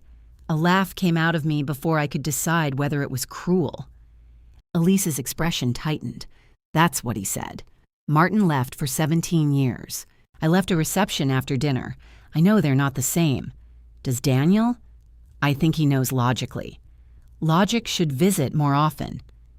She looked toward the window. He said if we included you like nothing happened, then he would be pretending it didn't matter. So he wanted me to see that it mattered. I don't know if he thought about you seeing it. That hurt more than I expected. Then what was the point? For him, I think, to preserve his grievance, to preserve how the day felt. I brushed flakes from my fingers. And how did it feel to you? She did not answer immediately. Like I had to keep everyone happy, she said. You were the bride. You were allowed to be happy yourself. I was happy. I didn't say you weren't. She let out a breath. I saw you leave. You told me you were tired, but I knew. You asked me to stay. You kissed me and left anyway. Yes. I was angry. I'm sorry for leaving you with that confusion. She nodded, accepting something narrower than forgiveness. But 18 months is a long time to stay silent while someone is removed, I said. I didn't know how to disagree with him without taking your side against him. There shouldn't have been sides. There were. Because he made them. And you left. We looked at each other. Elise was not Carol. She had not come to find a perfect center. She was willing to let me see that part of her still blamed me. I did, I said. Her eyes filled. I should have put your name in the book. Yes, I'm sorry. I believe you. She wiped beneath one eye with her finger. Thank you. That doesn't mean I'll help you keep this conversation from Daniel. She stiffened. If he asks whether you came here, I won't lie. I'm not asking you to. You already did when you called me an errand. That's not fair. No, it isn't. Neither is asking me to accept privately what you won't say beside your husband. She stood and carried her coffee to the sink. I came because I care about you. I know. Then why are you making it impossible? I'm not. I'm making it uncomfortable. She turned. I kept my voice gentle. Daniel has spent years asking women to manage discomfort so he doesn't have to risk a difficult conversation. I did it with Martin. You're doing it now. I won't do it with you. Her face changed. Not agreement, but recognition. I don't know what happens if I stop, she said. Neither do I. She left the remaining croissant in the bag and drove away. 2 hours later, Daniel called. Elise came to see you. Yes. What did you say to her? The same things I said to you. She came home crying. She cried here too. Do you enjoy that? The question was so ugly that neither of us spoke after it. Finally, I said no. He exhaled. She apologized. Yes. What else do you want? I want you to stop sending other people's apologies in place of your own. I didn't send her. No. She came because your certainty is hurting her too. This is between you and me. Then why are you calling about Elise? Silence. I heard a cabinet close in the background. Are you really selling the house? He asked. I'm considering it. Because of me. Partly. At least that was honest. He came over the next evening for the things in his room. I had placed empty boxes on the bed. He ignored them and walked from shelf to shelf, touching books without taking any down. You kept all this, he said. You left it. My guitar's ruined. It has one broken string. Same difference. He opened the closet. His old winter coat hung beside 2 suits that no longer fit him. You can donate those, he said. You can donate them. He pulled the coats out and dropped them into a box. What happens if you sell? I move. Where? I looked at townhouses online. He turned around. You already found a place? I looked. How many bedrooms? 2. He glanced toward the hallway. So there's no room for me. You have a home. That isn't what I asked. There will be a chair for you, Daniel. There will not be a preserved bedroom waiting for a 38-year-old man who lives across town. He sat on the edge of the bed. You're doing this because I hurt you. I started thinking about it because you hurt me. What's the difference? I'm not choosing the house that hurts you most. I'm asking what I need if I stop organizing my life around your return. His face went pale. I never asked you to do that. No. You just came home every Sunday and expected the door open. You wanted me here. I did. Then don't rewrite it like it was some burden. I'm not. Loving you wasn't a burden. Losing myself inside what you needed was. He stared at the floor. The album is one book, he said. The album is the first place you wrote down the rules. He packed quickly after that. When he left, the guitar was on his back, boxes in both arms. He did not have a hand free to hug me, and I did not offer to make one. On Monday, I called Anita. I want to see the townhouses, I said. She showed me 3. One smelled like cigarette smoke. One had a kitchen so narrow I could touch both counters at once. The third had 2 bedrooms, a small brick patio, and one crooked cabinet above the stove. This one, I said. You don't want to think? I've been thinking in a house with too many rooms. That afternoon, I signed the papers to list my home. When Anita placed the sign in the yard, I stood behind the living room curtain so the neighbors would not see me cry. The first showing was scheduled for Saturday morning, which meant I spent Friday removing evidence that I had ever lived there. Anita called it decluttering. Family photographs went into boxes. The blue quilt came off Daniel's bed. My sewing machine disappeared beneath a fitted cover. Even the magnets came off the refrigerator because, according to Anita, buyers needed to imagine their own magnets. What kind of person rejects a house because of a magnet? I asked. The kind who buys houses. At 9 Saturday, I left with my purse and nowhere to go. I drove to a diner and ordered coffee. Then I sat in a booth watching rain gather on the windows while strangers walked through my bedroom opening closets. Paula joined me with wet hair and an expression of deep betrayal. You didn't tell me the sign was going up. I told you I was considering it. A sign is not considering. A sign has phone numbers. I called you yesterday. You left a message saying, the house is listed. That is a notification, not a conversation. The waitress came to take her order. 2 eggs, toast, and whatever she's having, Paula said. I'm having coffee. Then pancakes, too. I don't want pancakes. You sold your dining room. Eat the pancakes. The waitress looked between us. Blueberry or plain? Blueberry, Paula said. Plain, I said.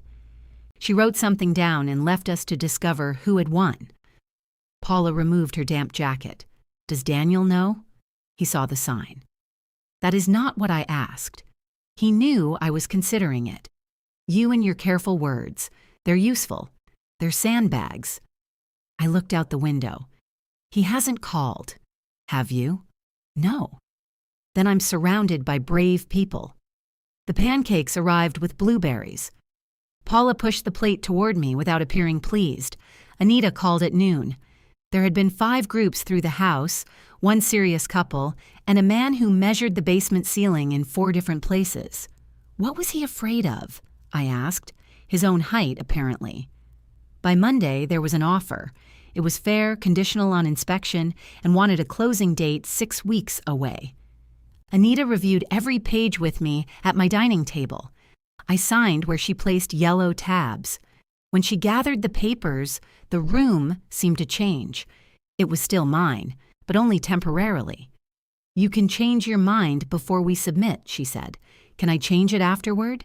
There are ways, but that's a different conversation. So you're asking whether I mean it. I'm asking whether you're ready to mean it. I signed the final page.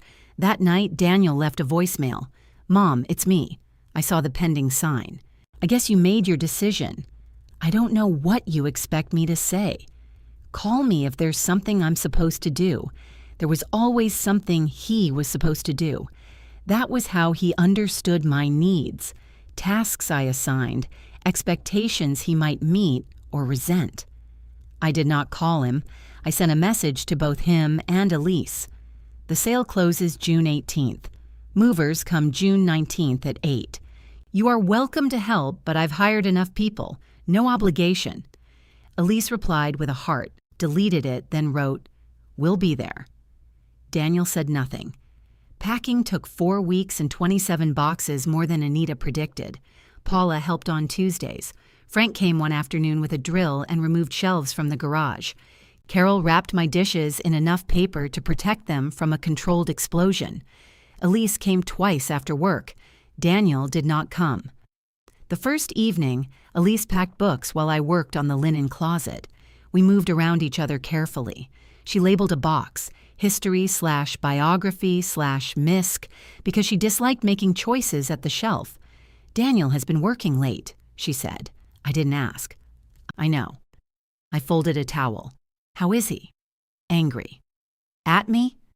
At everything. That sounds tiring. It is. She taped the box closed. He thinks you're proving you can leave too. I placed the towel in a donation bag. I am leaving a building. He doesn't see it that way. Daniel is entitled to his feelings. He is not entitled to make them my instructions. Elise sat back on her heels. You always have an answer. No, I have sentences.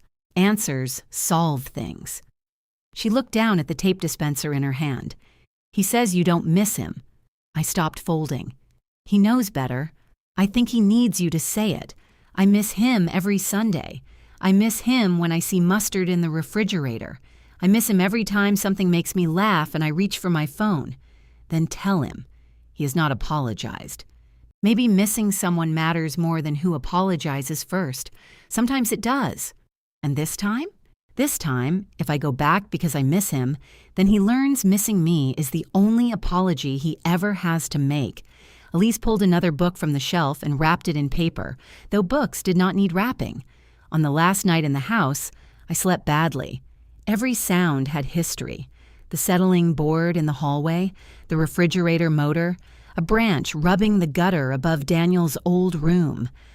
I walked downstairs at 2 a.m. and found the program I had saved from the wedding inside the kitchen drawer, where I kept stamps and spare batteries. My name was still printed beneath Martin's. I folded the program along its original crease and slipped it into my purse. At 7:30, the movers arrived early. By 8, Paula was in the kitchen assigning jobs nobody had asked her to assign. Frank carried lamps. Carol wiped empty shelves. Elise came wearing jeans and an old college sweatshirt. Daniel was not with her. He'll come later, she said. I nodded.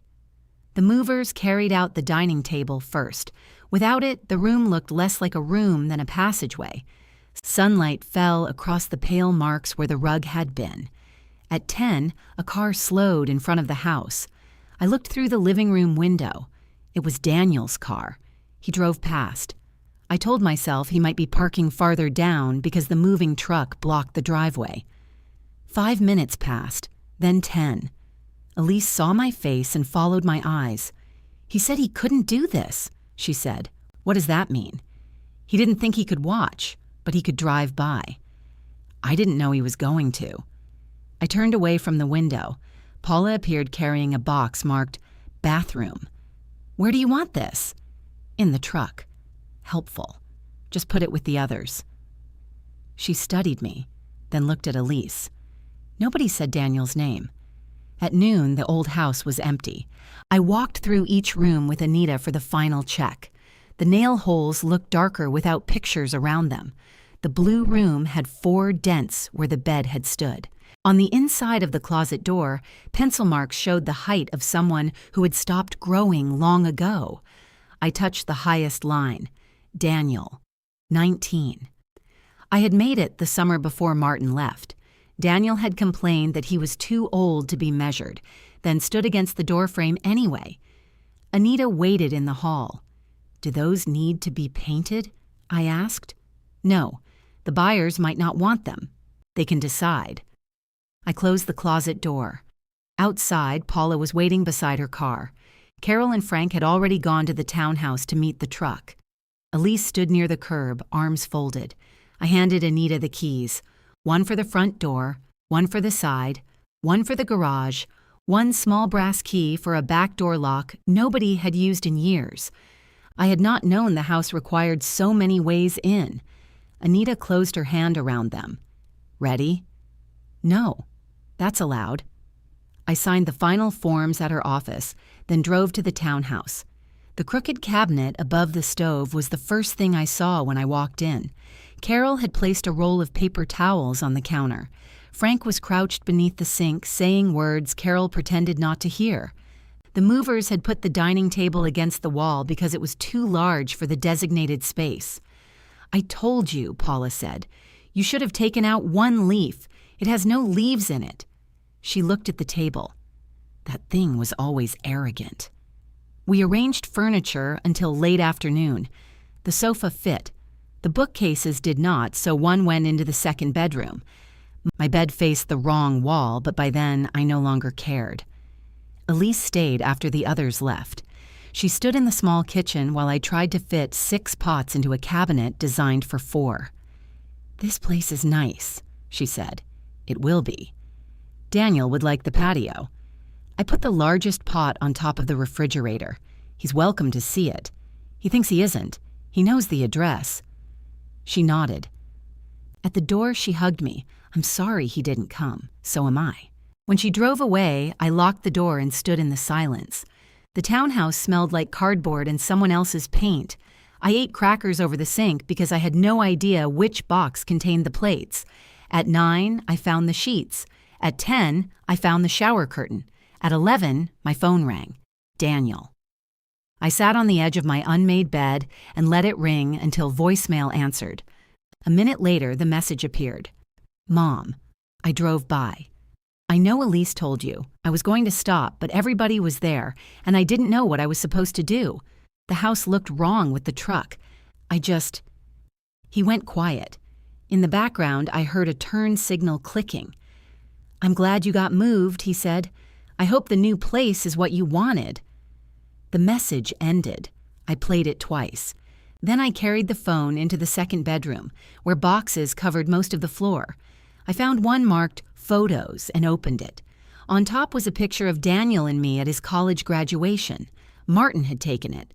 Daniel's gown hung open. My hair was blowing across my face, and both of us were laughing because Martin had put his finger over part of the lens. I sat among the boxes holding the photograph. My phone was still in my hand. I could have called. Instead, I wrote, The move went well. You're welcome to visit when you're ready. 3 dots appeared almost immediately. They disappeared. I waited until midnight. No answer came. In the morning, I took the large dining table apart and called Paula. I'm giving you the table, I said. I don't want it. You have room. I have boundaries. So do I. That isn't funny. It was a little funny. She came over with coffee and we carried the table pieces into her garage. I bought a small round table for the townhouse. It had 4 chairs, though only one of them was needed. The first Sunday, I made soup and invited Paula. The second Sunday, I went to a movie with Carol. On the third, I sat on the brick patio with a glass of iced tea and listened to the couple next door argue about whether Basil needed full sun. At 5:30, I looked toward the gate. Nobody came through it. I stayed outside until the light changed, then went in and made dinner for one. The basil belonged to Marlene and the argument belonged to her husband, Walter. They were both in their 70s and shared the townhouse beside mine. Marlene believed the plant needed morning sun. Walter believed anything called full sun should be placed where the sun was fullest, preferably at noon. By July, they had moved the same pot 11 times. You're killing it with indecision, I told them over the fence. Walter pointed at me. Neutral party. Where would you put it? In the kitchen window. Marlene smiled triumphantly. That wasn't one of the choices, Walter said. It is now. They began inviting me to sit on their patio in the evenings. I learned that Marlene read murder mysteries but skipped the murders, and Walter had spent 32 years repairing elevators, yet refused to ride one if stairs were available. My life began accumulating people in small, unexpected ways. I found a coffee shop where the owner knew I wanted regular milk. I joined a Tuesday sewing group at the Community Arts Center after seeing a notice asking for volunteers to repair costumes. The first item they handed me was a purple cape with a cigarette burn near the collar. "What happened?" I asked. The coordinator, Renee, shrugged. "The actor playing a 19th century duke smokes behind the dumpsters. Historically accurate." Renee laughed and pulled up a chair. I had known her slightly years earlier when we both volunteered at the library sale. She was 69, recently retired, and wore large earrings shaped like objects, teapots, pencils, tiny red boots. Sewing beside her was easy. Nobody needed me to rescue anything. If I repaired a seam, she said thank you. If I went home before the work was finished, someone else finished it. The difference should not have felt revolutionary. Daniel did not visit. He sent practical messages at irregular intervals. Did the inspection find anything with the old furnace? Did Paula get the table assembled? Storm coming. Is the patio furniture secured? I answered each question and never added the sentence I wanted to add. You could come see for yourself. Elise called every few weeks. We talked about ordinary things. Carol's new obsession with growing tomatoes. Frank buying a pressure washer and cleaning one bright stripe down the driveway before the machine broke. She never mentioned the album. In August, she invited me to dinner.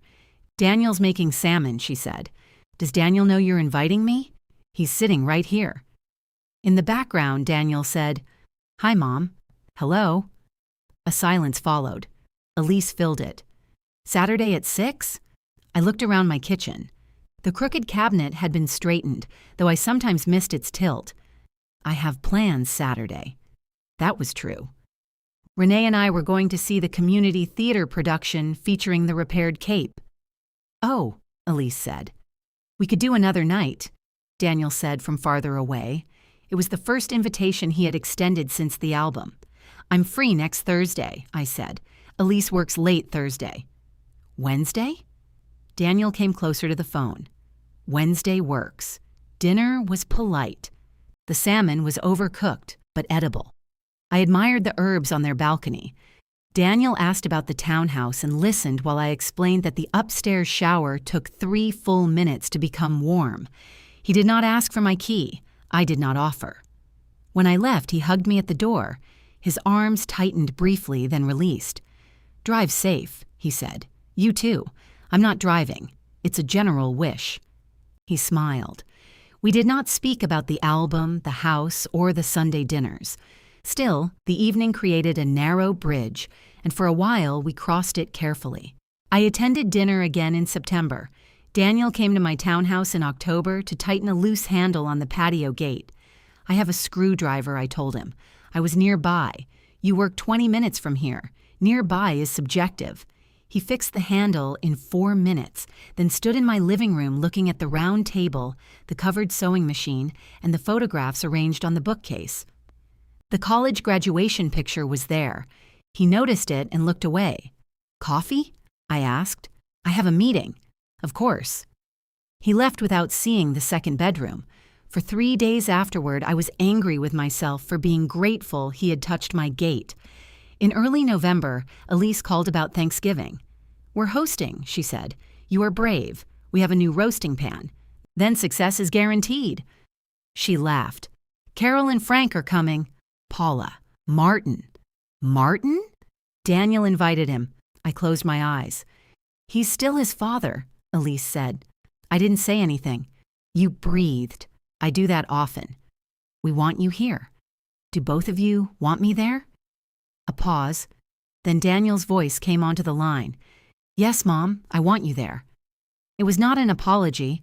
It was also not nothing. "What can I bring?" "Nothing," he said. "I'm not arriving empty-handed. A pie." "What kind?" "Apple," Elise said. "He still thinks you make the best apple pie." "I do make the best apple pie." Daniel laughed softly. 3 o'clock, he said. I baked 1 pie. At 2 on Thanksgiving afternoon, I stood in my townhouse kitchen, staring at an empty mixing bowl and fighting the urge to make a second pie in case there was not enough. There would be 8 people. 1 pie was enough. Carol would bring something. Paula always carried chocolate in her purse. I washed the bowl and put it away. Daniel opened the apartment door before I knocked. He wore an apron that said, "Kiss the cook," though something in the kitchen smelled as if the cook had already been punished. "You're early," he said. "It's 2:58. I thought you'd come at 2. You said 3. You always come early. I brought the pie." He accepted it, looking briefly confused. "Is that all? You asked for a pie." "Yes, right." Behind him, Elise hurried from the kitchen carrying a smoking pan. "Do not open the oven," she told him. "I wasn't." "Then don't start." She set the pan on the stove and hugged me. "Happy Thanksgiving." The rolls in the pan were nearly black. "We have more," she said. "I didn't ask. You looked." "I have eyes, Elise." Carol and Frank arrived with sweet potatoes, green beans, 2 bottles of wine, and a serving spoon because Carol did not trust Daniel to own one. Paula brought flowers, and judging by the shape of her purse, chocolate. Martin was late. At 3:30, the turkey was done, but the potatoes were not. At 3:40, the potatoes were done, but the gravy had developed lumps the size of marbles. I sat in the living room beside Frank while he explained why electric pressure washers lacked moral force. From the kitchen, Daniel called, "Mom!" Every muscle in my body answered before I did. "Yes?" He appeared in the doorway holding a whisk. "Can you come look at this?" I followed him into the kitchen. The gravy had stopped being a liquid. "What did you add?" I asked. "Flour." "How much? A scoop?" "With what?" He held up a measuring cup. "The 1-cup measure?" I panicked. Elise leaned against the counter, laughing so hard she made no sound. I turned off the burner. "Do you have broth?" "Top shelf," Elise said. I showed Daniel how to move part of the gravy into another pan, thin it slowly, and strain out the remaining lumps. He watched my hands. "You make it look easy," he said. "It is easy. I've just ruined it more times than you have." He glanced at me. The doorbell rang. Martin entered at 4 carrying a bottle of wine and no food. "Traffic," he announced. "You live 15 minutes away," Daniel said. "Holiday traffic." Martin kissed Elise, clapped Daniel on the shoulder, and handed him the bottle. "Need a corkscrew?" he asked. "I have one. Look at you, all domesticated." At the table, Martin sat beside me, as if assigned there by tradition. "Still speaking to me?" he asked. "I wasn't aware we'd stopped. I heard there was family drama. Then you must have felt left out." He grinned. "I have missed this." Dinner began. The turkey was slightly dry. The sweet potatoes were excellent. Daniel's repaired gravy was perfectly good, though he apologized for it 3 times. Martin cut into the turkey and chewed. "Did the bird die before or after you cooked it?" Frank stared at his plate. Carol said, "The breast meat is always drier." Martin reached for the gravy. "Nothing a little lubrication can't fix." Elise smiled tightly. Daniel did too. I watched him. He had the same expression he wore during Martin's wedding toast, the smile that was not amusement but insurance. Martin spread gravy across his turkey. "You should have had your mother come earlier, Danny. Lorraine could make a shoe taste good." Something in Daniel's face shifted. "Dad," he said. Martin looked up. "What? Stop." The table became quiet. I'm complimenting her. "No, you're insulting us and asking her to enjoy being useful." Martin leaned back. "That's a dramatic reading. The turkey's dry, we know. Either eat it or don't." Elise lowered her fork. Martin laughed, waiting for someone to join him. Nobody did. "All right," he said. "Chef's sensitive." "Daniel," Carol murmured, but Daniel kept looking at his father. "My name is Daniel." Martin's expression changed. The correction was small, almost absurd, yet I knew what it cost my son to stop being Danny in Martin's mouth. "Fine," Martin said. "Daniel." He ate the rest of his turkey without comment. Conversation restarted in careful pieces. Frank discussed the pressure washer. Paula asked Elise about work. Carol complimented the gravy so aggressively that it became another source of tension. After dinner, Martin checked his phone and announced he had another gathering to attend. "You're leaving before dessert?" Elise asked. "I'll take a slice for the road. The pie hasn't been cut," Daniel said. "I'll wait 2 minutes." "No." Martin blinked. Daniel began clearing plates. "If you stay for dessert, have dessert. If you leave, leave." I saw the effort it took for him to carry 3 plates into the kitchen without looking back. Martin kissed Elise's cheek and nodded toward me. "Happy Thanksgiving, Lorraine. You too." At the door, he paused as if Daniel might stop him. Daniel kept walking. Martin left. In the kitchen, I found my son scraping plates into the trash. He held one too tightly, knuckles white. "You okay?" I asked. "Fine. That's my line." He set the plate down. I should have said something at the wedding. The room seemed to narrow around us. Elise entered carrying glasses. Daniel looked at her, then at me, and retreated into motion. "We need containers," he said. "Does anybody want turkey?" The moment closed. I did not force it open. When I left, Daniel packed a slice of pie into a container and handed it to me. "I made the pie," I said. "I know. So I'm taking my own pie home? You brought 1 pie. That was reckless." I smiled. He hugged me at the door, longer this time. "Thank you for coming," he said. "Thank you for inviting me." On the drive home, my phone lit up with a message from Martin. "Your son seems to have inherited your talent for holding a grudge." At a red light, I typed 3 different answers and deleted them all. Then I blocked his number. Blocking Martin felt less dramatic than I expected. His name disappeared from the list of people allowed to interrupt my day. That was all. No thunder, no choir of liberated women. I still had to scrape pie filling from the bottom of its container. The next morning, Daniel sent me a message. "Dad says you blocked him." "How does he know?" "He tried to text you again. Then the system works." Daniel did not reply for 20 minutes. "He says you're angry because I defended myself." I dried my hands and typed, "Your father believes every boundary is an audience." 3 dots appeared. Then, "He's angry at me too."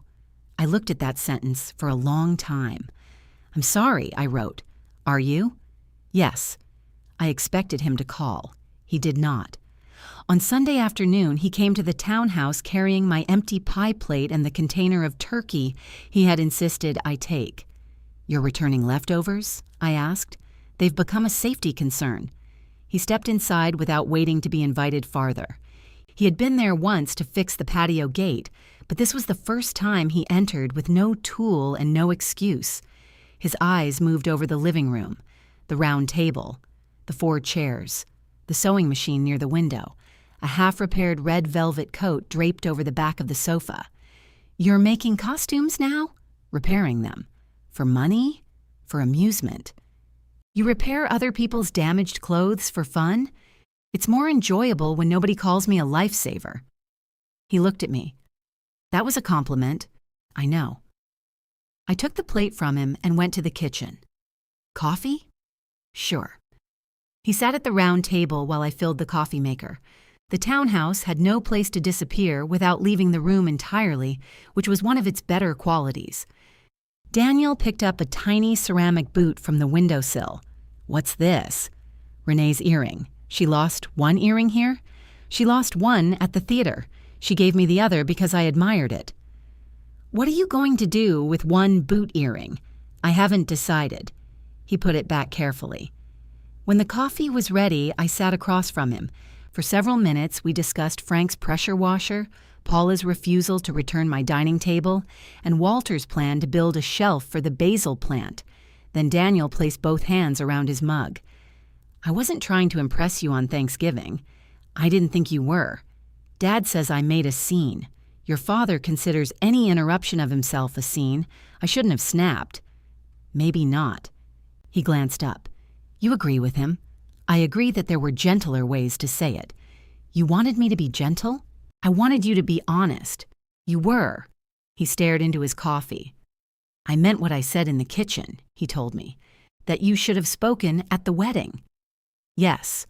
I waited. He rubbed the handle of the mug with his thumb. His toast was worse than I remembered. What changed your memory? Listening to him at Thanksgiving, seeing everybody get quiet, watching you not fix it. I didn't know I was supposed to. You always did. There was no accusation in his voice. That made the words harder to hear. I was scared of what would happen if nobody smoothed it over, I said. So was I. You had me. What does that mean? You had someone who would smooth it over. He leaned back. I apologized for the toast.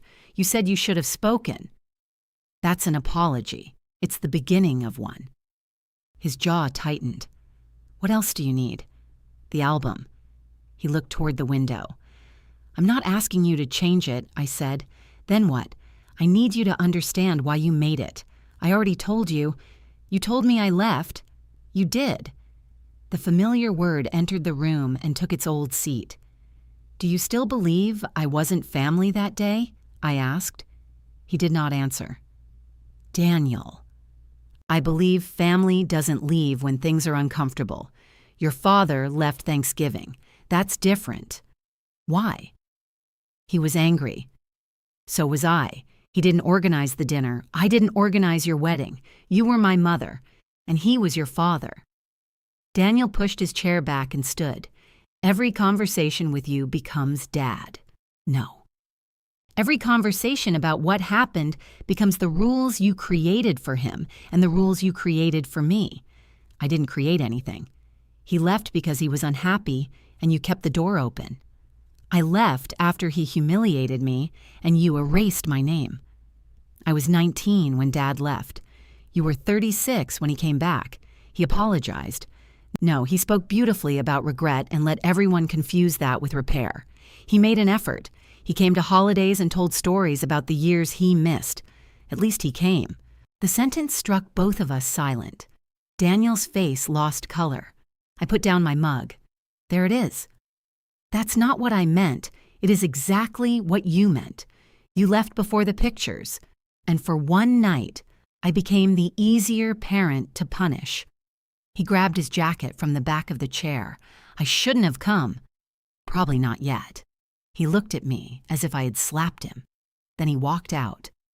I cried after the door closed, but not for long.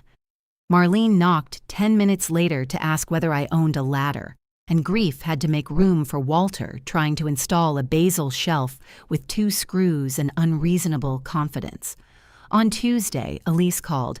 I'm coming over Thursday, she said. Daniel knows. Is that a warning? It's information. Then come at 6. I'll make soup. I'll bring bread. She arrived with a sourdough loaf and a bruise-colored shadow beneath each eye. We ate in the kitchen. She asked about the red velvet coat. I asked about work. Neither of us mentioned Daniel until the bowls were nearly empty. I told him I was wrong, she said. About coming here? About the album. I set down my spoon. I told him I knew your name should be included, and I agreed to leave it out because I wanted him to feel supported. How did he take that? He said I was changing my story to please you. Were you? No. Then what did you say? I said he was used to women changing their stories to please him. I looked at her. She gave a tired smile. You're not the only one who can make things uncomfortable. Apparently, I'm a bad influence. He slept on the sofa. Why? He said I was taking your side. Are you? I'm taking mine. Something in my chest loosened. Elise tore bread into pieces and arranged them along the edge of her plate. I love him, she said, but I am tired of protecting the most frightened version of him as if that's the truest one. He learned early that frightened people get accommodated. So did you. I nodded. She looked around the kitchen. Did moving help? Yes. Did it hurt him? Yes. Did you know it would? Yes. The honesty sat between us. I didn't choose the townhouse to hurt him, I said, but I stopped using his hurt as a reason not to choose it. That distinction is difficult when you're the hurt person. I know. She looked at me. You really do. Before leaving, she carried both bowls to the sink. "Daniel may not call for a while," she said. "I know, he's not punishing you. What is he doing?" "Trying to find a version of this where he isn't the bad son. I don't need him to be the bad son. He thinks you do. I need him to be my son and still admit he harmed me. That might be harder. It usually is." She hugged me at the door, and this time she did not apologize for coming. Daniel stayed away through the first 2 weeks of December. His silence was different from the one after the album. Then I had felt him waiting for me to surrender. Now I imagined him walking around the same questions, lifting them, putting them down. That did not make the silence easier. I attended the community theater's holiday party. Renee wore earrings shaped like green wreaths. Walter installed the basil shelf, which collapsed before Marlene could set the pot on it. Paula came for soup and complained that my round table was too small for her elbows.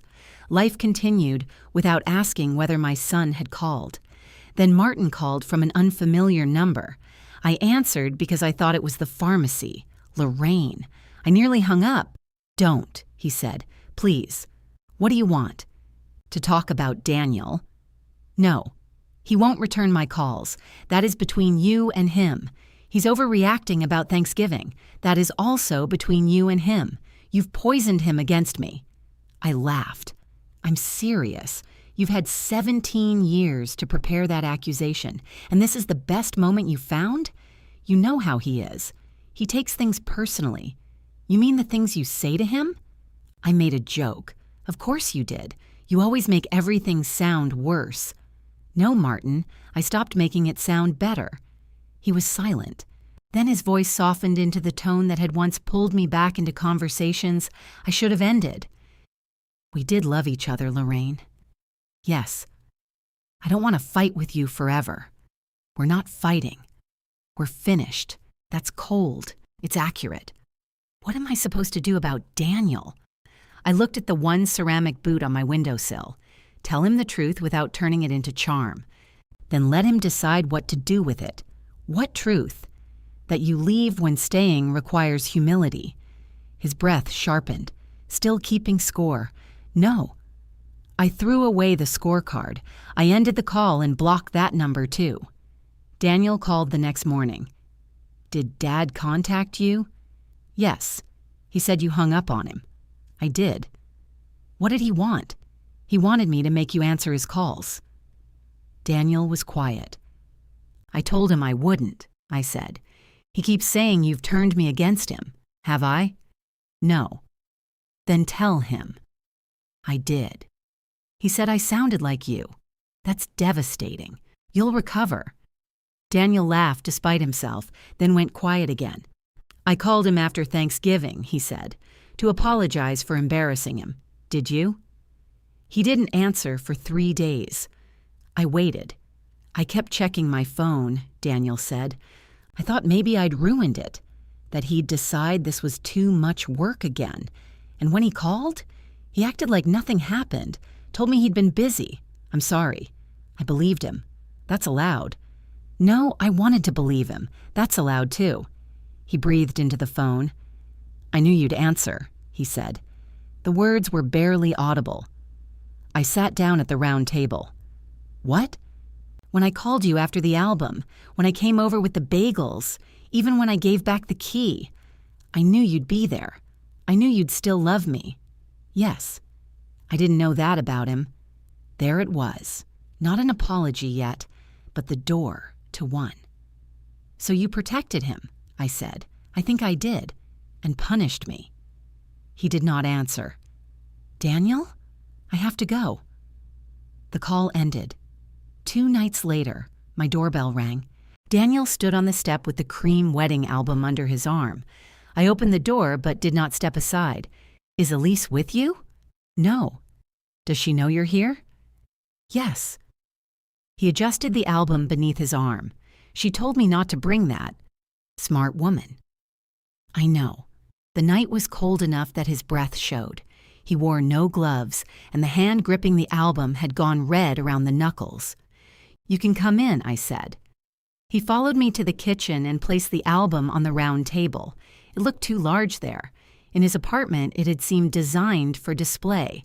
In my smaller room, it looked like a piece of luggage someone had forgotten to take. Coffee? I asked.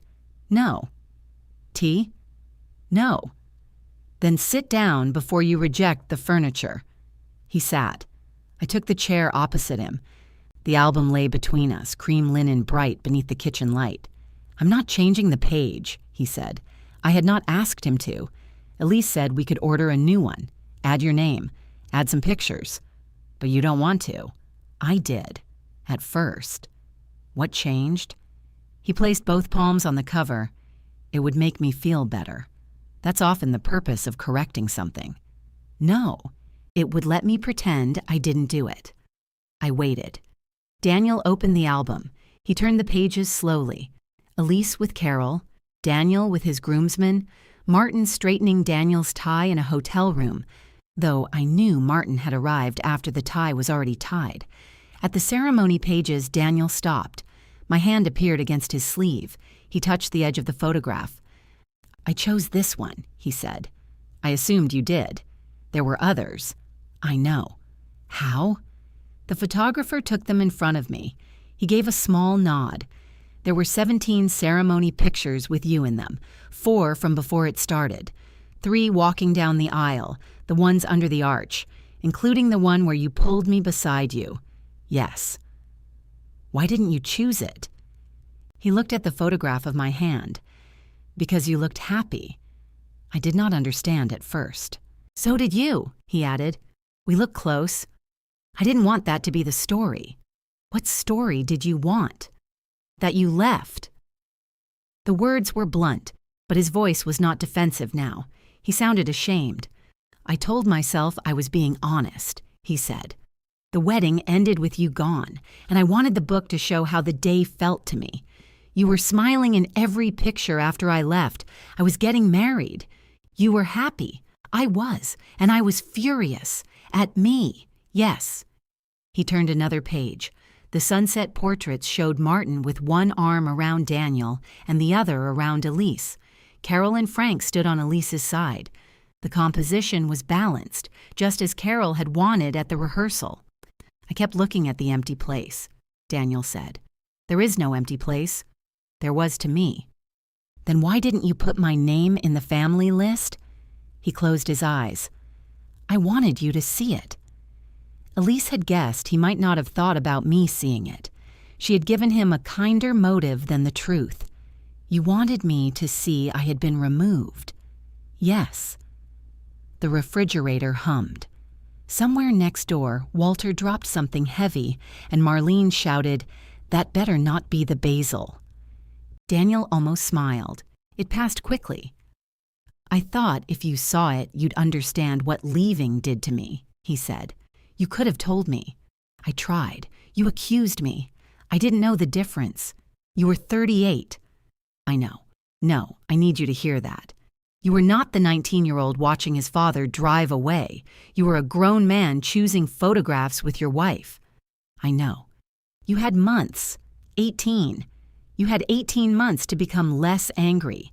Instead, you put the anger in linen. He lowered his head. I know.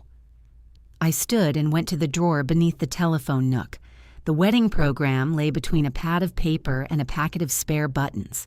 I brought it to the table and opened it. My name was printed beneath Martin's. Daniel read it. Parents of the groom, I said. That was handed to every guest before I did anything wrong. He ran his thumb over the crease. You kept this? It was the last place you called me family that day. His face folded. He bent forward with one hand over his eyes. For a moment, neither of us moved. Then he drew a breath that shook on the way in. I made you take it, he said. What? All of it. Dad being late, his suit, the rehearsal dinner, the toast. I knew what he was doing. Yes. I knew at the rehearsal, yes. And the next day when he started talking, I knew where it was going. I sat again. I looked at you, he said. I kept thinking, please don't react. Please don't make me stop him. If you stayed quiet, I could have both of you. You had both of us. No, I had him as long as he was comfortable. I had you no matter what. His voice broke on the last word. I looked away because part of me wanted to rescue him even then. I asked you to absorb every insult because I thought you could survive it, he said. I thought Dad couldn't survive being embarrassed, or he wouldn't bother. He'd leave again, and this time I'd know I caused it. You didn't cause the first time. I know that in the part of my brain that knows facts. That part should speak more often. He nodded, wiping his eyes with the heel of his hand. When you left the reception? I panicked, he said.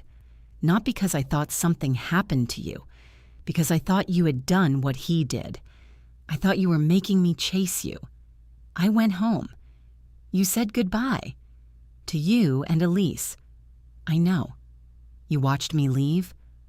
I know. And then? I spent the pictures waiting for you to come back. I was angry that you made me notice you were missing. Dad was still there. So for once, I could be angry at the person who left. The sentence settled between us. That felt fair to you? I asked. No. It felt safe. I pressed my fingertips against the tabletop. Daniel turned the album so the cover faced him. I made you absorb humiliation so I wouldn't have to risk Dad leaving, he said.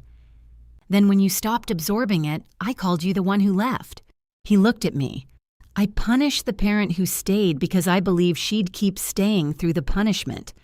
The apology I had wanted for months was in those words. So was the terrible accuracy of them. I did not feel relieved. I felt tired. Why did you tell me I wasn't family? I asked. Because I wanted you to hurt the way I did. Did it work? Yes. He flinched. Then don't look away, I said. He met my eyes. You made a book where Martin had 7 photographs and I had 1 hand. You gave your wife a choice between agreeing with you and appearing disloyal. You waited until I found it, and then you said the cruelest thing you could think of because I had not apologized for protecting myself. I'm sorry. The words came out plain, no speech, no explanation attached to them. I'm sorry I laughed at his jokes. I'm sorry I asked you to sit there and make it easy for me. I'm sorry I let Dad tell a room full of people that he left because of you. I'm sorry I treated your leaving as worse than what made you leave. And I am sorry I said you weren't family. My throat tightened. Daniel did not reach for me. I was wrong, he said. You were my mother every minute of that day. I was the one who stopped acting like your son. I stood and went to the sink. There were no dishes in it. I turned on the water anyway and watched it run. Behind me, Daniel remained still. After a moment, he said, "Do you want me to go?" I don't know. I can. That's what you always do when the room gets hard. He did not answer. I turned off the water. You apologize, then you ask me to decide what happens next, I said. If I tell you to leave, you leave wounded. If I tell you to stay, I take care of the ending. What should I do? I don't know, Daniel. He sat back in his chair. Then I'll stay until you know. It was such an imperfect answer that I believed it. I opened a cabinet and took down 2 mugs. I thought you didn't want coffee. I changed my mind. I made coffee. We drank it in silence while the album remained closed between us. After 10 minutes, Daniel said, "The turkey really was dry. It was terrible." He laughed, and I did too. The sound hurt. "Dad still isn't answering my calls," he said. "Do you want him to?" "I want him to want to." "That isn't the same question." "No." He traced one finger along the album's edge. "Elise says I have to stop treating his leaving like an emergency everybody else has to prevent. Elise is smart. She also says I should go to therapy. Elise is brilliant." He smiled into his mug. "What happens with us?" he asked. "I don't know yet. Do you forgive me?" "Not tonight." His eyes lowered, but he nodded. "I can't give you the old life back," I said. "I sold the house. I like the sewing group. Sunday dinner isn't coming back the way it was. I'm not asking for the house. You asked where your room would be.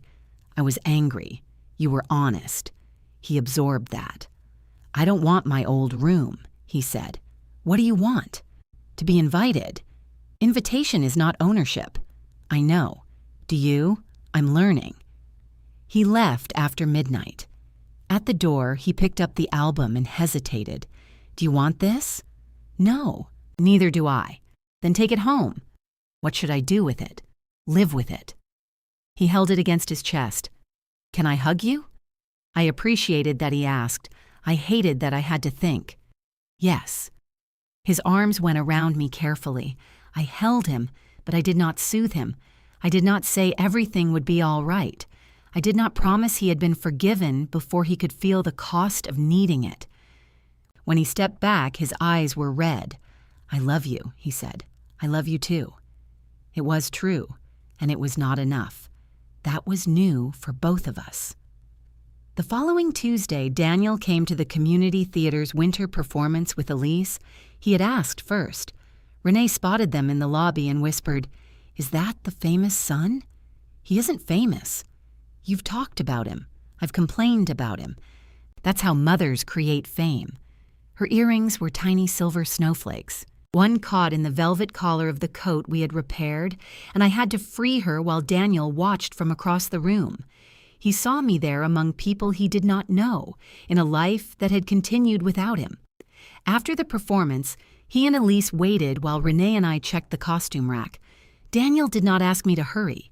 He carried a box of leftover programs to the storage room because someone asked, then returned without announcing he had done it. Outside, Elise hugged me. Daniel put his hands in his coat pockets. "We're having dinner Sunday," he said. "Nothing big. Soup. Are you inviting me?" "Yes, then I'll come." "You don't have to bring anything. I can bring bread." He glanced at Elise. "No," she said. "We own bread." "I'll come without bread." Daniel smiled. On Sunday, I arrived at the time they gave me. The door was unlocked, but I knocked. Daniel opened the door with a dish towel over his shoulder. "You knocked. You didn't answer the door before I could. I was checking the soup. Is it still there?" "So far." He stepped aside. The apartment smelled like tomatoes and garlic. Elise sat at the kitchen counter, slicing bread from a loaf they apparently owned. The wedding album was nowhere in sight. "You came empty-handed," she said. "I was given instructions. I'm proud of you." I found it unsettling. Daniel took my coat and hung it in the closet. He did not ask me to taste the soup. He did not hand me a knife or tell me where plates were kept. He poured me a glass of wine and returned to the stove. I sat beside Elise. "Did he make that?" I asked. "He did." "Have you tasted it?" "He told me not to." "From the stove," Daniel said. "I can hear you." "That's how kitchens work," Elise told him. "Dinner was good. The soup needed salt, but I added it to my own bowl without announcing an emergency." Daniel had burned the bottom of the first batch of garlic bread and made another. The blackened pieces remained in the trash, visible proof that no woman had been summoned to save them. Afterward, I stood and reached for my bowl. Daniel took it from me. "I've got it. I can carry a bowl." "I know." "Then why are you taking it?" "Because I invited you to dinner." Elise handed him hers too. "I was also invited. You live here. I still appreciate service." Daniel rolled his eyes and carried the bowls away. I stayed seated. That was harder than helping. While he loaded the dishwasher, Elise told me they had discussed the album again. "I don't want to see it," I said. "It's in the bedroom closet," Daniel said. "That seems appropriate." He closed the dishwasher. "I'm not hiding it. I didn't say you were. I didn't throw it away either. I told you to live with it." "I am." He dried his hands and leaned against the counter. "I apologize to Elise," he said. She looked at him. "You did." "For making her agree with me." "And for calling disagreement betrayal," she added. "Yes." I turned to her. "Did you accept?" I told him not that night. Daniel gave me a look. "Your influence is spreading." Terrible news. He smiled. Nothing dramatic happened during that dinner. Nobody cried. Nobody produced a key. When I left, Daniel hugged me and Elise sent me home with no leftovers because I had brought no food to earn them. The next Sunday, I ate with Paula. The one after that, Daniel and Elise had plans. On the 4th, they invited me again. That became our new rhythm. Dinner at their apartment once a month, sometimes twice if everyone wanted it. Not every Sunday, not assumed. Daniel asked. I checked my calendar. Occasionally, I said no. The first time I declined because Renee and I were driving to a costume exhibit, Daniel went quiet on the phone. "Oh," he said. "Okay. You sound surprised. I'm adjusting to your social life. I had one before you. I don't remember it. That's because you were the center of it." He laughed, though not immediately.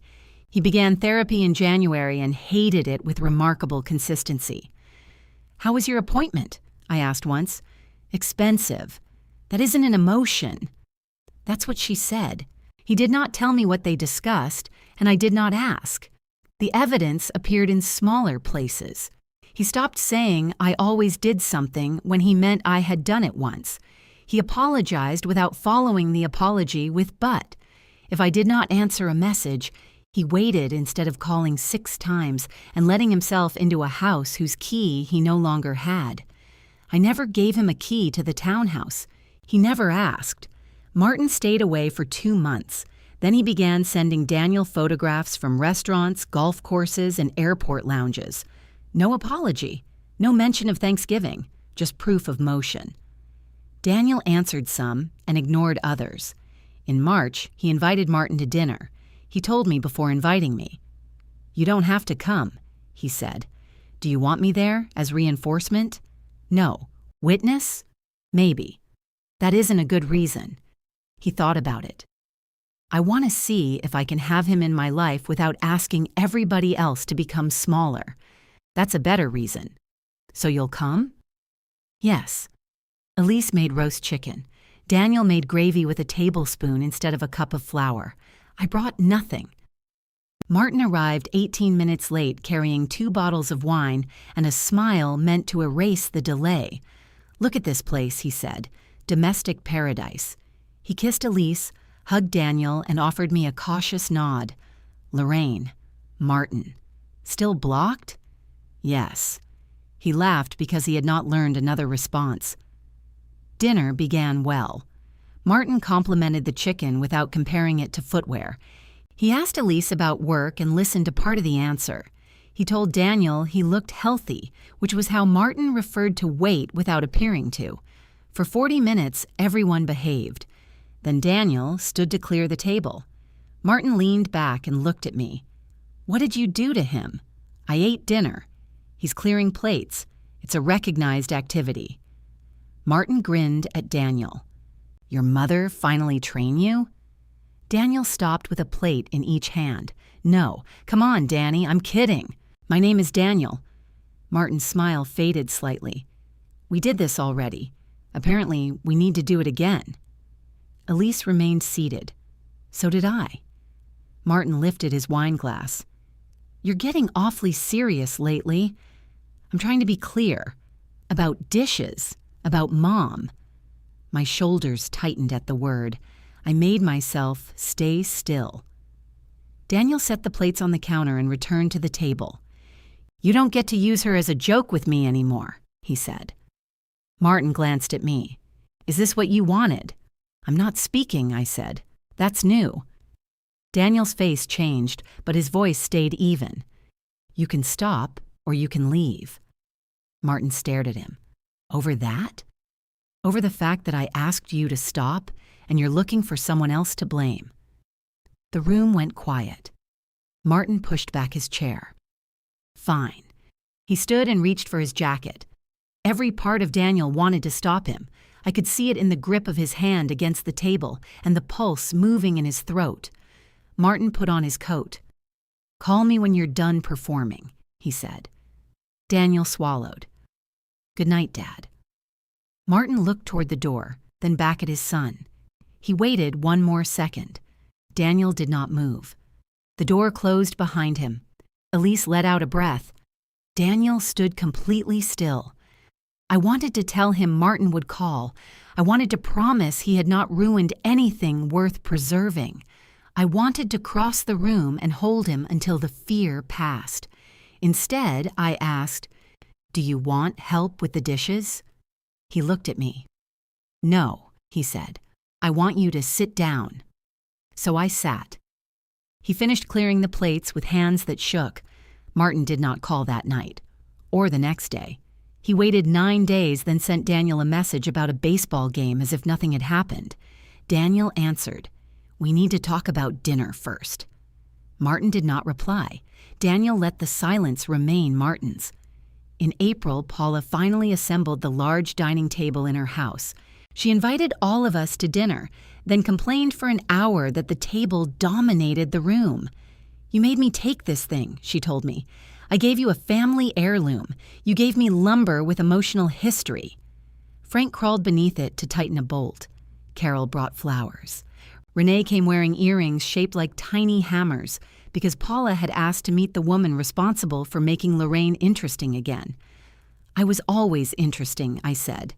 "Name 3 examples," Paula replied. Daniel and Elise arrived on time with wine and bread. Daniel offered to help in the kitchen. Paula handed him a stack of plates. "Careful," she said. "Your mother used to do everything, so our standards are unreasonable." "Paula," I said. Daniel looked at me. "She's not wrong," he said. It was the first time he had acknowledged the old arrangement in front of someone else, no speech, no request for approval. Paula stared at him, then handed him the silverware too. "All right," she said. "Growth." "Don't frighten it," I told her. By June, the townhouse felt like mine.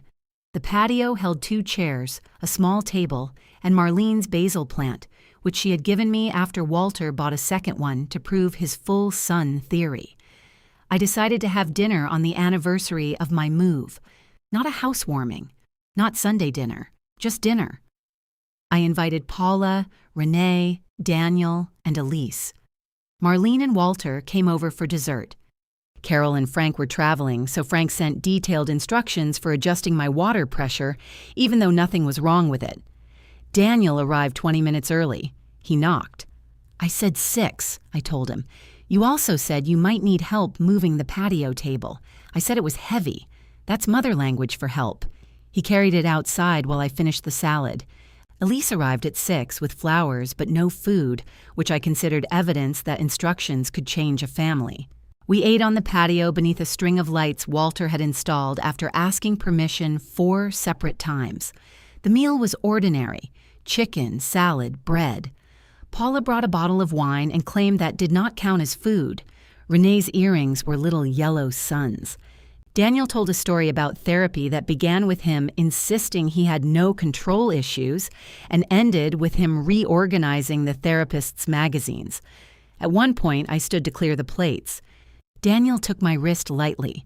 "Sit," he said. "I've got it. You're a guest. I came early. I've been promoted." He and Elise carried the dishes inside. Through the open door, I heard them arguing cheerfully about whether my dishwasher was full. Paula took a photograph. I did not know she had until the flash went off. In the picture, I was seated at the small patio table, laughing at something Renee had said. Daniel stood behind me holding 2 plates. Elise was half turned in the doorway. Walter's lights glowed above us, uneven but warm. Nobody was posed. Nobody had been arranged by relationship. A week later, Daniel came to the townhouse carrying the wedding album. I looked at it and then at him. What did we say about that? I'm not changing it. He opened to the final page. The photograph from my patio had been mounted inside the back cover with 4 small corners, separate from the printed pages. Beneath it, in Daniel's handwriting, were 2 words: Lorraine Mercer. He had started to write something else. I could see the faint mark where he had erased it. "What was underneath?" I asked. "Mother of the groom." "Why did you erase it?" "Because that was one day." He touched my name. "This is every day." I looked at the photograph again, at myself seated while someone else carried the plates. "It doesn't fix the wedding," I said. "I know. It doesn't put me back in those pictures. I know. And I'm not taking the album. I know." I glanced up at him. "You've become very agreeable." "Therapy." I laughed. He closed the book. "Dinner Sunday?" he asked. "Our place. I'm making chicken. Will it be dry?" "Almost certainly. I have plans Sunday." His face fell, then recovered. "How about Wednesday? Wednesday works." He nodded. At the door, he tucked the album beneath his arm. "Mom? Yes? I'm glad you're in the picture."